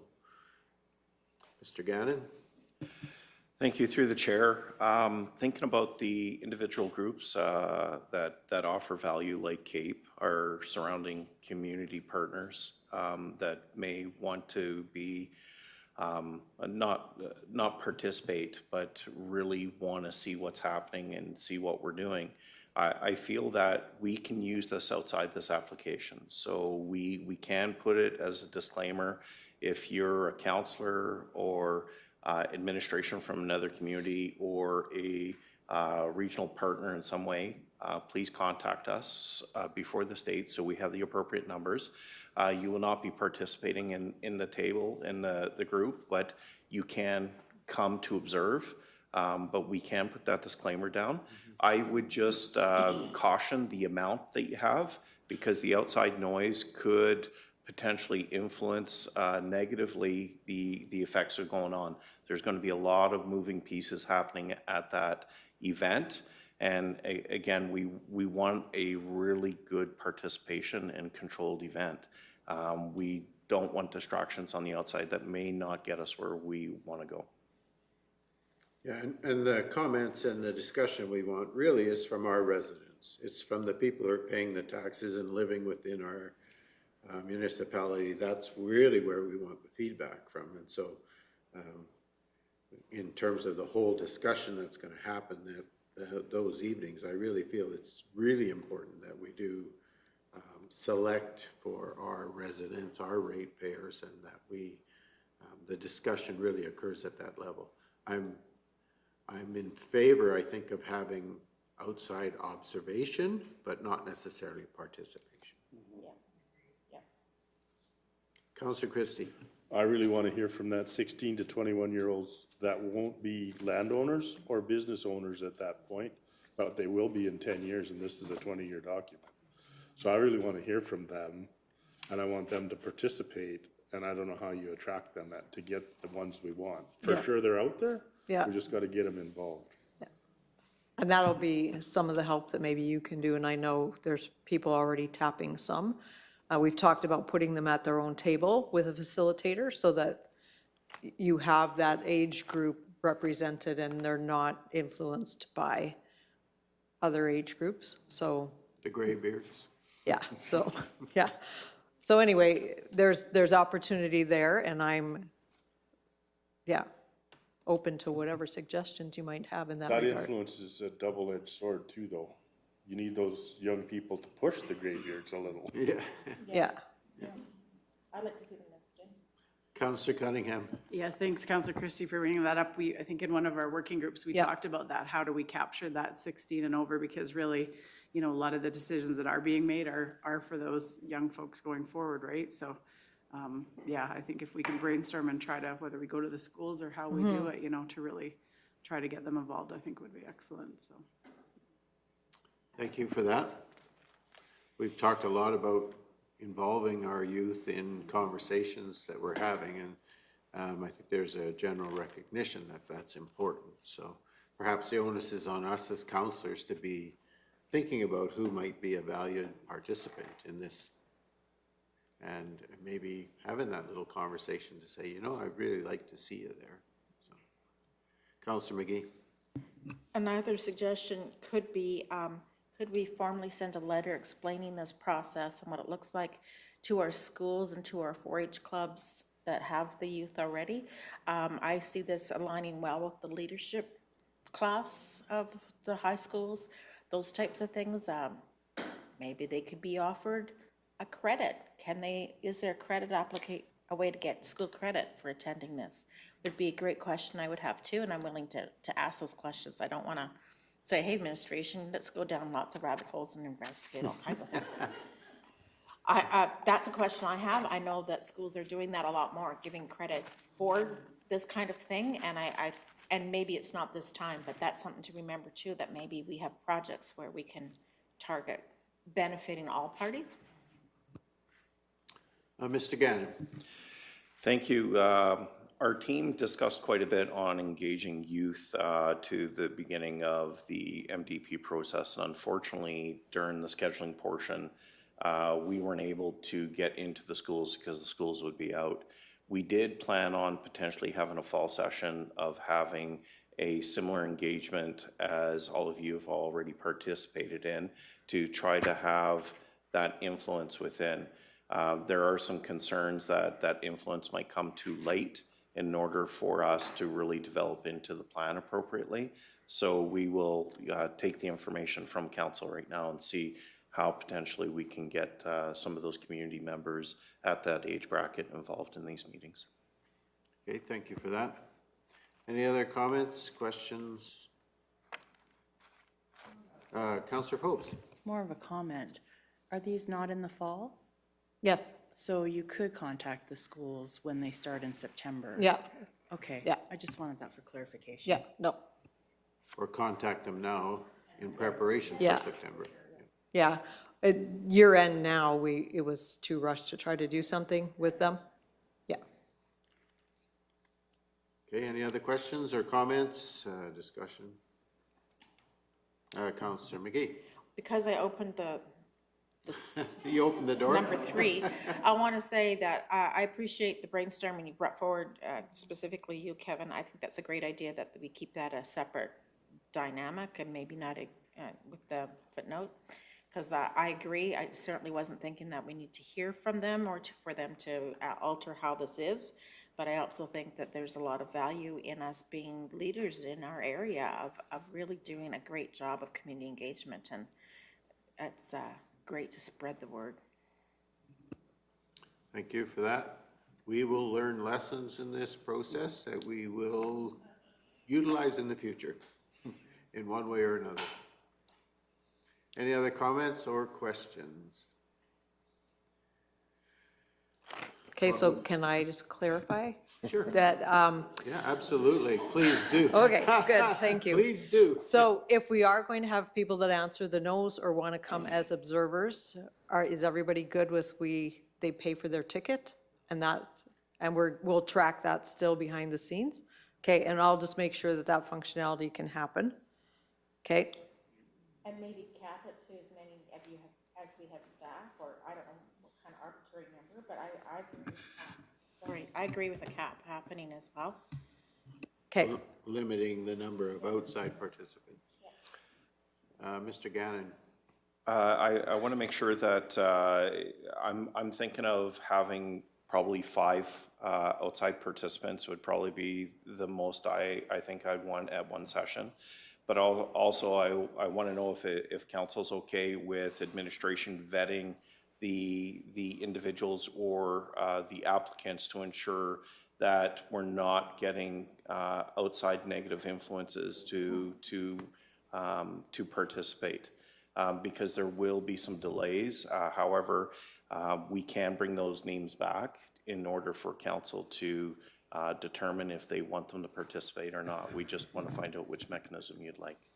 So I think that one of the things you said earlier struck me in terms of if there is a note at the bottom or whatever that says if you are from another municipality or organization and you'd like to participate, their doorway is through administration. Correct. It's not on this application form. Correct. So then that would give you the opportunity to vet potentially the participants, and so you would be able to filter that somewhat. Councilor McGee. And for me, the clarity would be municipal people from our municipal partnerships or municipalities, not advocacy groups, not et cetera, et cetera. So just, you know, in our domain of what we do here kind of thing. Perfect, thank you. Okay, so then that kind of changes. So if they're saying no to everything, they're denied a ticket, they get a note that says you need to talk to administration as we have limited seats available for outside participants, something to that effect. And then at that point, they would still be requested to pay for their ticket? Okay. One of the concerns I have came out at our green energy session, where really a lot of the opportunity for discussion was hijacked by people from outside the area. So I'm really concerned that that doesn't happen within this conversation around the document that's ours, which is our. This is one of the mechanisms that our team is trying to ensure we have some control. We've noticed a movement within certain areas of municipal government where outside influences are trying to come in to influence the direction. So we want our residents and our stakeholders to really have that voice without outside interference. So one of the reasons why Barb went forward with this type of format is obviously the caterers need the numbers, but we need some form of control to ensure that the engagement is going to be effective. The other mechanism that we're using is, and just so you guys are aware, at that night, it's not going to be somebody from a table yelling for the whole group. It'll be similar to how we're doing the working groups, where they will get questions from the front and you have 15 minutes around your table to discuss that, and the facilitator's taking notes. Because that helps to reduce that squeak, and it allows everybody to be heard, because there's a lot of people that won't speak when there's a large group, but they will speak around a table. So we want to make sure we are hearing those people as well. And so that's kind of the mechanism that we will use that evening, is everything stays around those tables, and then we will collect all that data at the end of the night, just so you know it's going to be a little bit different than the renewable. It's not going to be, so. Thank you for that, Councillor Bowles. Myself personally, if we're gonna put a hierarchy to who can come that is outside of Kneehill County, I would prefer to see our urbans get a seat before another municipality, because what we're deciding also affects them. So.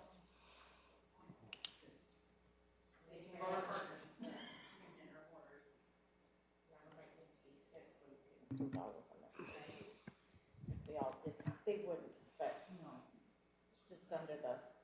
Well, I know we have at least one municipal partner who's going to be interested very much in what's happening with this MDP, but I think we've given the direction that you wanted. Do we want to, I guess, make a motion to recommend to council that we go forward with the RSVP proposal as we have discussed here today? Or is there room for more discussion? Would we like more time? Mr. Hogan. Just for some additional clarity, what I've heard is that the council does want an opportunity for discussion to happen, even if someone's not attending, say, the supper component of it. What that infers is that for us as administration, we would need some mechanism on the day of to differentiate these same criteria, right? So some sort of sign in or check in at the gate. Yeah. And that's, you can do that. I just want to clarify that that is going to mean that administratively, we're going to have some mechanism, and we don't need to figure out what it is today, just as long as we all acknowledge it exists, that if somebody comes to the door, not for the supper component, and we're going to have to run them through, well, are you a ratepayer? Are you this or that? Yeah. And if they check none of those boxes, we might turn them away. I think that if the RSVP process is really well publicized, it'll be a limited number of people that are going to show up at the door going, I didn't know. And then to safeguard the process, we're still going to have to vet the participants. I don't We see will it. get a list out the back end of everybody that RSVPs. So we will have that as a check-in list at the door. And the reason that we're minimizing supper from 5 to 6, you have to be there for your supper, so people aren't coming at 10 to 8 to get a supper and they're not participating, because to me, you're going to earn your supper by your participation. Yeah. Did I say that out loud? You get supper, but we're Inside. putting you to work. Inside voice. Anyway, that no, out. like, that is what we're really wanting to achieve, is that feedback. So that's why we're limiting that this is when you're here to eat, and the discussion will take after, so. But I think it's important in terms of the clarity of how we communicate that. As we're inviting people to participate in this process, we need to be very clear that this is just not a free-for-all supper, but this is a working engagement session. Supper is Included, yeah. part of it, but the expectation is that if you come at 5 for supper, you're going to be there at 8, still helping in the engagement process. Mr. Gannon. Thank you. If council would approve, I would prefer the method of saying that if they don't have a ticket, regardless of the individual, that they don't participate. The main reason is that those events are going to be scheduled to have the right amount of people, the right amount of engagement, and the environment created. So if people are just showing up without that, there may be another session that they can participate in. But inviting more people into a session that you've already designed the participation limits could cause some inference. We're not sure if we'd get 1, we're not sure if we can get 20 more that would show up at the table, and that would make a big difference. So really having some strict guidelines of saying, if you're not issued a ticket, this is a working engagement, you need a ticket to participate. Otherwise, we are opening up the door to people not requesting to participate. We do also have a public hearing and Oh, absolutely. Like, this will go out to public in general, and then there will be that public hearing. So this is only the beginning to get that draft document. So it's just collecting information. So there will be lots of opportunity for people to participate. Okay, Councilor McGee. I really agree with you. I think that I've facilitated these type of roundtable discussions in the similar format as what you're saying. And you come prepared for the number you have. You have the right number of facilitators, the right number of recorders, and the right number of pens. You're like, it's right to that detail. And so I really can see that the value in saying, you have a ticket, great. If you don't, next thing. Councilor Forbes. Would it also help on the survey if you could choose which night you wanted to attend? Each ticket will be separate. So if they're coming to Trochu, it'll say the Trochu of this October 25th or Acme of November 1st. And I think we aren't gonna, we'll release those two first because it's the same event. It's just being held in 2 places. And so people can choose which one they're participating in. But if they miss the Trochu, they can always come to Acme. But we do have a deadline that they're gonna have to be cognizant of because of the catering. So. Okay. So is that a consensus then? Are we in agreement that if you have a ticket, you're in? If you don't and you show up at the door, we're going to turn you away? Okay. We have name tags? Oh, we can, absolutely. Yeah, absolutely. Yeah. Well, then the ones that aren't Kneehill County residents could be green or blue or. We can differentiate that if council desires. Because we can have them pre-printed Correct. for, Because you know who's coming. yeah, Well, it would be nice to know people's names. yeah. No, fair, that's a good point. And the councilors will be anonymous. And, oh, I forgot to bring it. Eric did a fabulous map of where everyone came from for the renewable energy. Oh, So I have it. I can run it and grab it for you to see. Because they came from everywhere, so it was very interesting.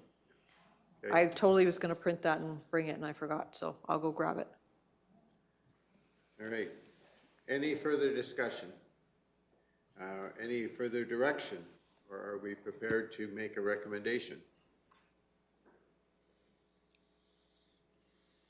Or are we not prepared?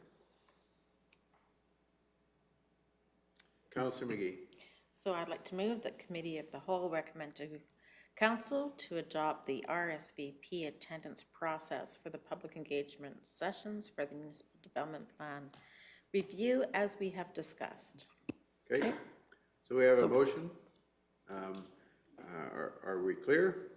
I think we're coming back with option 3 somehow. We'll tweak that. Okay, all right. So I think we've communicated fairly clearly what our wishes are. Thank you for your input as well, appreciated it. So we have a motion that we recommend to council to adopt a RSVP attendance process for the public engagement session for the Municipal Development Plan Review, as we have discussed. Any further comment? Seeing none, all those in favor? And that is carried unanimously. And again, thank you, Barb. We appreciate your time. Do we need a break? Yes. Okay. So we are going to take a recess. We'll be back here at 11.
I am live on my computer. Oh, it times up fast on that. It certainly does. So it is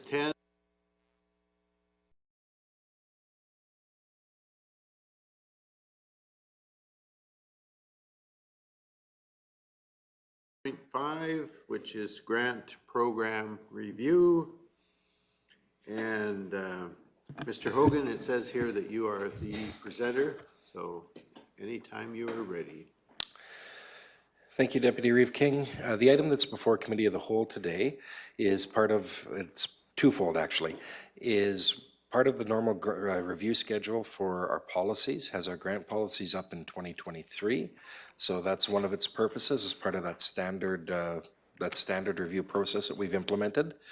The second part of it, which is related, but can be viewed as a specialty, I think, as well, is wanting to make sure, as we review these administratively and saying, you know, are the grant programs that council has put in place in alignment or furthering the goals of council's strategic plan?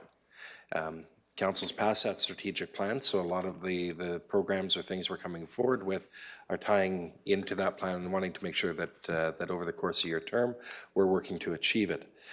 As we went through the grant program policies and looked at their usage, the amount of funding going towards them, which is all summarized in a table attached to the item for you, what we did note is we think in large parts, the grants that are in place are in alignment with the strategic plan that you approved. Some of those tie into the recognition of the traditional agricultural history of the county. Some of those tie into preserving that rural way of life. And we really looked at that as how are we fostering connections. When we talked about what the rural way of life means, a lot of times that conversation always comes back to you know, knowing your neighbors, being part of a community, those sort of concepts, right? And so we looked at these and said, well, are these facilitating those types of things? Are they providing opportunities for whether that's youth or different groups to function or to create those connections or those involvements in the community? We said, you know, in large part that we think they are. And so there's a good bit there in terms of that alignment. As we did go through them, we did look at a couple of areas that we said, you know, maybe there are some other things here that we don't address that we could. And when I say that we could, one of the discussions there is you currently have a funding envelope that all your grants fall into. So that's the amount of money you designate to all of these grants. Depending on how you want to go forward, we'd want to look at council's willingness to explore, do you want to alter, if you do bring on other grant streams, do you want to do that within the existing envelope? Are you open to expanding the envelope? Those types of questions that we can take back administratively and then bring forward amended policies to you where needed, new policies if needed, and budget recommendations that would tie into those. So, like I said, there's a summary table there. I'm not going to go through everything on that table, but we do, like I said, have noted that there is, you know, some of those uptakes. We do have the Century Farm and Ranch Award. We notice that there hasn't been a lot of intake in that award the last couple of years. You know, one of the councils before you might be, do you want to keep that around, see how it is for another couple of years? Has it run its course? Or are we saying, yeah, no, we still need it? I would suggest it is in alignment with recognizing that agricultural history of the area. So there is that. Just before you go on, Reeve, Stock, you had a comment you wanted to make? Yeah, I just wanted to comment on that Century Farm Award. It basically tied in with the farm family of the Stampede Farm Family Award. And I think with COVID and that kind of stuff, that kind of went by the wayside. So I would like to keep it around personally. Other than that, I mean, we can look at it in 2 years again, or somebody can look at it in 2 years again.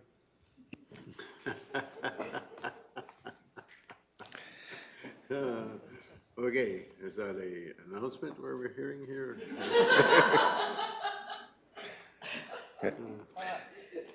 Anyway, sorry about that. Mr. Hogan, if you would like to continue. Okay. We do have some grant programs that haven't been fully utilized in the past. Obviously, during COVID, we saw a dip in a number of them. It's really tough for youth events to take place when they're not allowed to take place. So, you know, you have extenuating circumstances that may impact some of those. You know, there's still a discussion there around, well, a lot of those programs are back. Do we still need the whole funding? You might say yes. You might say again, you know what, there's still an evaluation period. Let's keep it the same for now. We'll look at it again in a couple of years and generate some more data that way. That's an option that's open to you. Really, this is for a roundabout discussion that we can take back and take that discussion and see, okay, what do we need to tweak in the policies, if anything? What do we need to create as new? A couple of the areas that we identified that could be could be gaps in the funding. And the question is there an interest from council to step into those areas? And if so, how? Is looking at how we foster community events, how we do some of those things. So when we get into our community halls, as an example, we do provide operational funding to our halls, so that's to help cover you, whether it's utilities or insurance, whatever they apply it for. It's not really specifically listed in here, I don't believe, but we do allow A&Is to be on our policies. That's additionally named insureds. So that helps with some of those insurance functions. Council's seen those items in the past come forward on that regard. We don't really have anything for nonprofits that own their own building to assist them with operational costs. So whether that's a realm that there's a demand for or that we want to step into is a discussion. The nonprofits can apply for capital funding. So if you're a group that needs archery equipment or like targets or stuff like that or things, you can apply for that capital stuff. But there's nothing that we really have that allows you to apply for operating building. Community halls being the exception because we do provide it for those as a standard bid.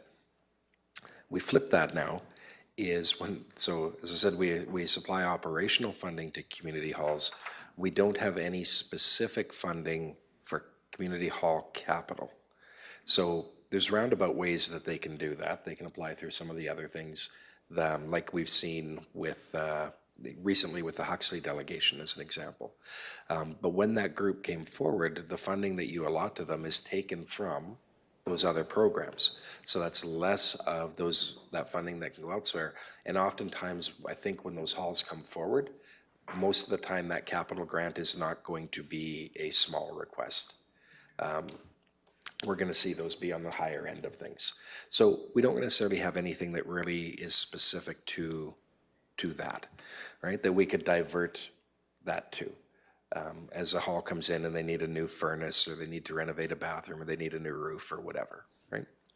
So just before you go any further in that conversation, so although we don't have funding like that, if we were to create a envelope of funding for that specific purpose, if that wasn't utilized in the year, that shows up in our surplus, right? Yes. And so I guess the risk with increasing the funding envelope in any of these areas, if it's not subscribed to, then that shows up in our surplus side of our budget, and then it's like, well, you didn't plan very well, right? Like you either overestimated or underestimated, and so it does have a little bit of a feedback into the loop that says, why didn't we plan better? However, if we don't plan for it, then we run into what we did with the Huxley Hall, where we really don't have a place to take it. And so then we say, well, we will manage it within the overall budget, because it's not like they're asking for $1 million. They're asking, in that case, for 10,000. And so 10,000 can be pulled from within that budget, and what we know will be surplus funds that are there. So it's kind of a two-edged sword. We either create the envelope and then you're in trouble because you had surplus, or you don't create the envelope and then we're trying to decide where we're going to get that money. And so it does look like we pull down a fund that somebody else might want to take advantage of at a later point in time. And so is there not enough funding for them when that time comes? Or do we just, at that point then, we say, okay, we're gonna go look for it and we know we can find it somewhere else? So, I mean, that's something that we need to consider when we're thinking about maybe creating an envelope of funding or increasing the envelopes in this discussion, correct? Yeah, through Deputy, I think you've outlined that well, is sometimes, for the Huxley discussion that we just had, we're halfway through the year, we have a much better idea of where things are going to end up than we would in, say, February, right? We can be fairly reasonable in February that if it's a $10,000 request, yeah, we're going to be able to figure that out. We know it much more so halfway through the year. But I mean, you're right, is you could budget it in and it could feed a surplus at the end of the year if not used.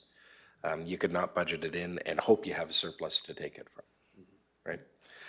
If you went down that route, what I think you'd see is that because you have a formal program where halls could do that, they would know they could do it, right?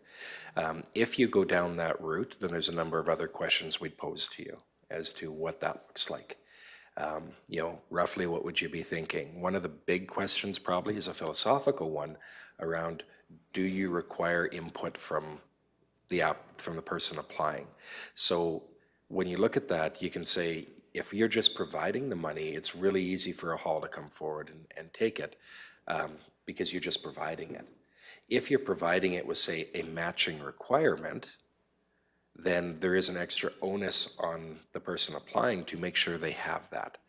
And that does two things, I think. One makes it, I think, gives some comfort to us as the county that we're not throwing money into, hey, we want to redo the floors in this hall, but we don't have running water.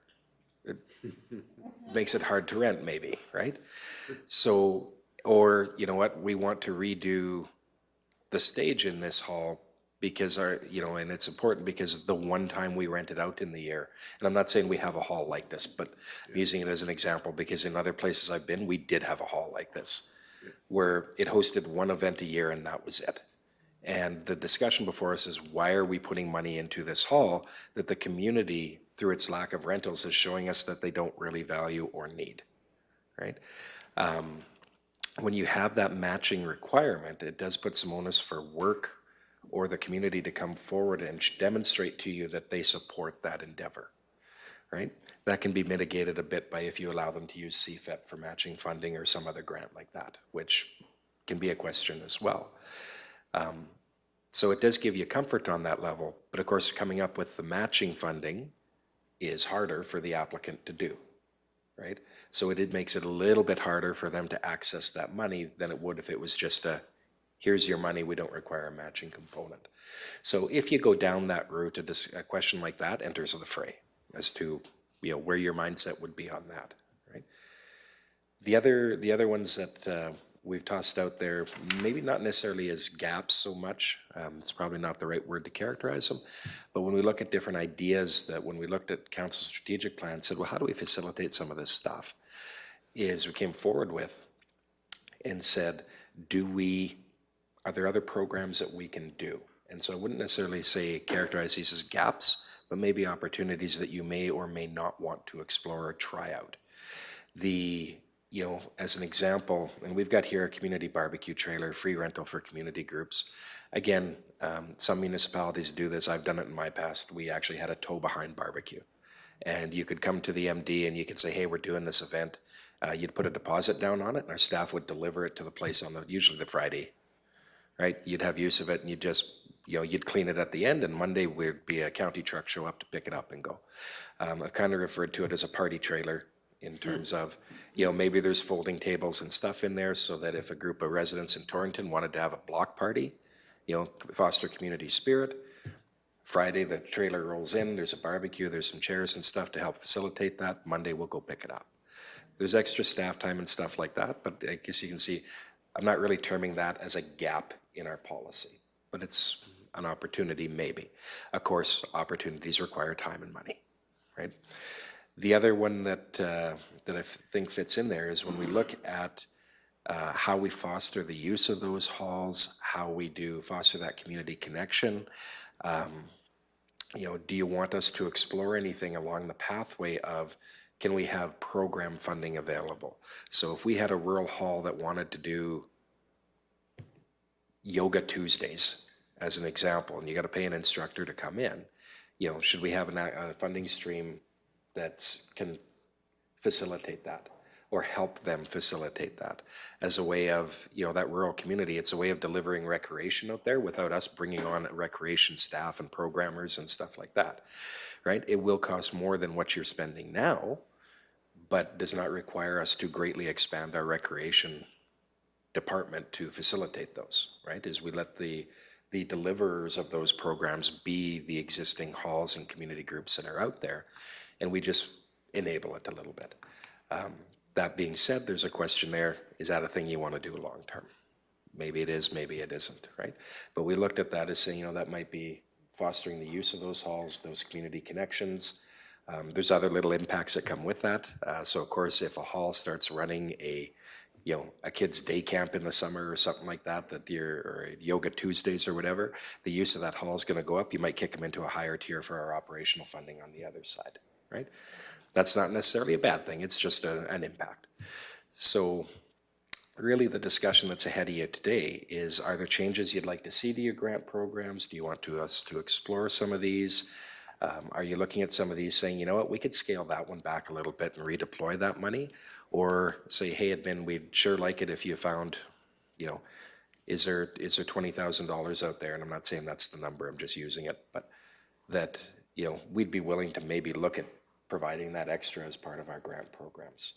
And so you don't need to make any hard and fast decisions today. It's really just giving us some feedback that we can take that back and play with it as needed, so that we can have a recommendation to bring back to you, either probably both in policy-wise or as part of the budget.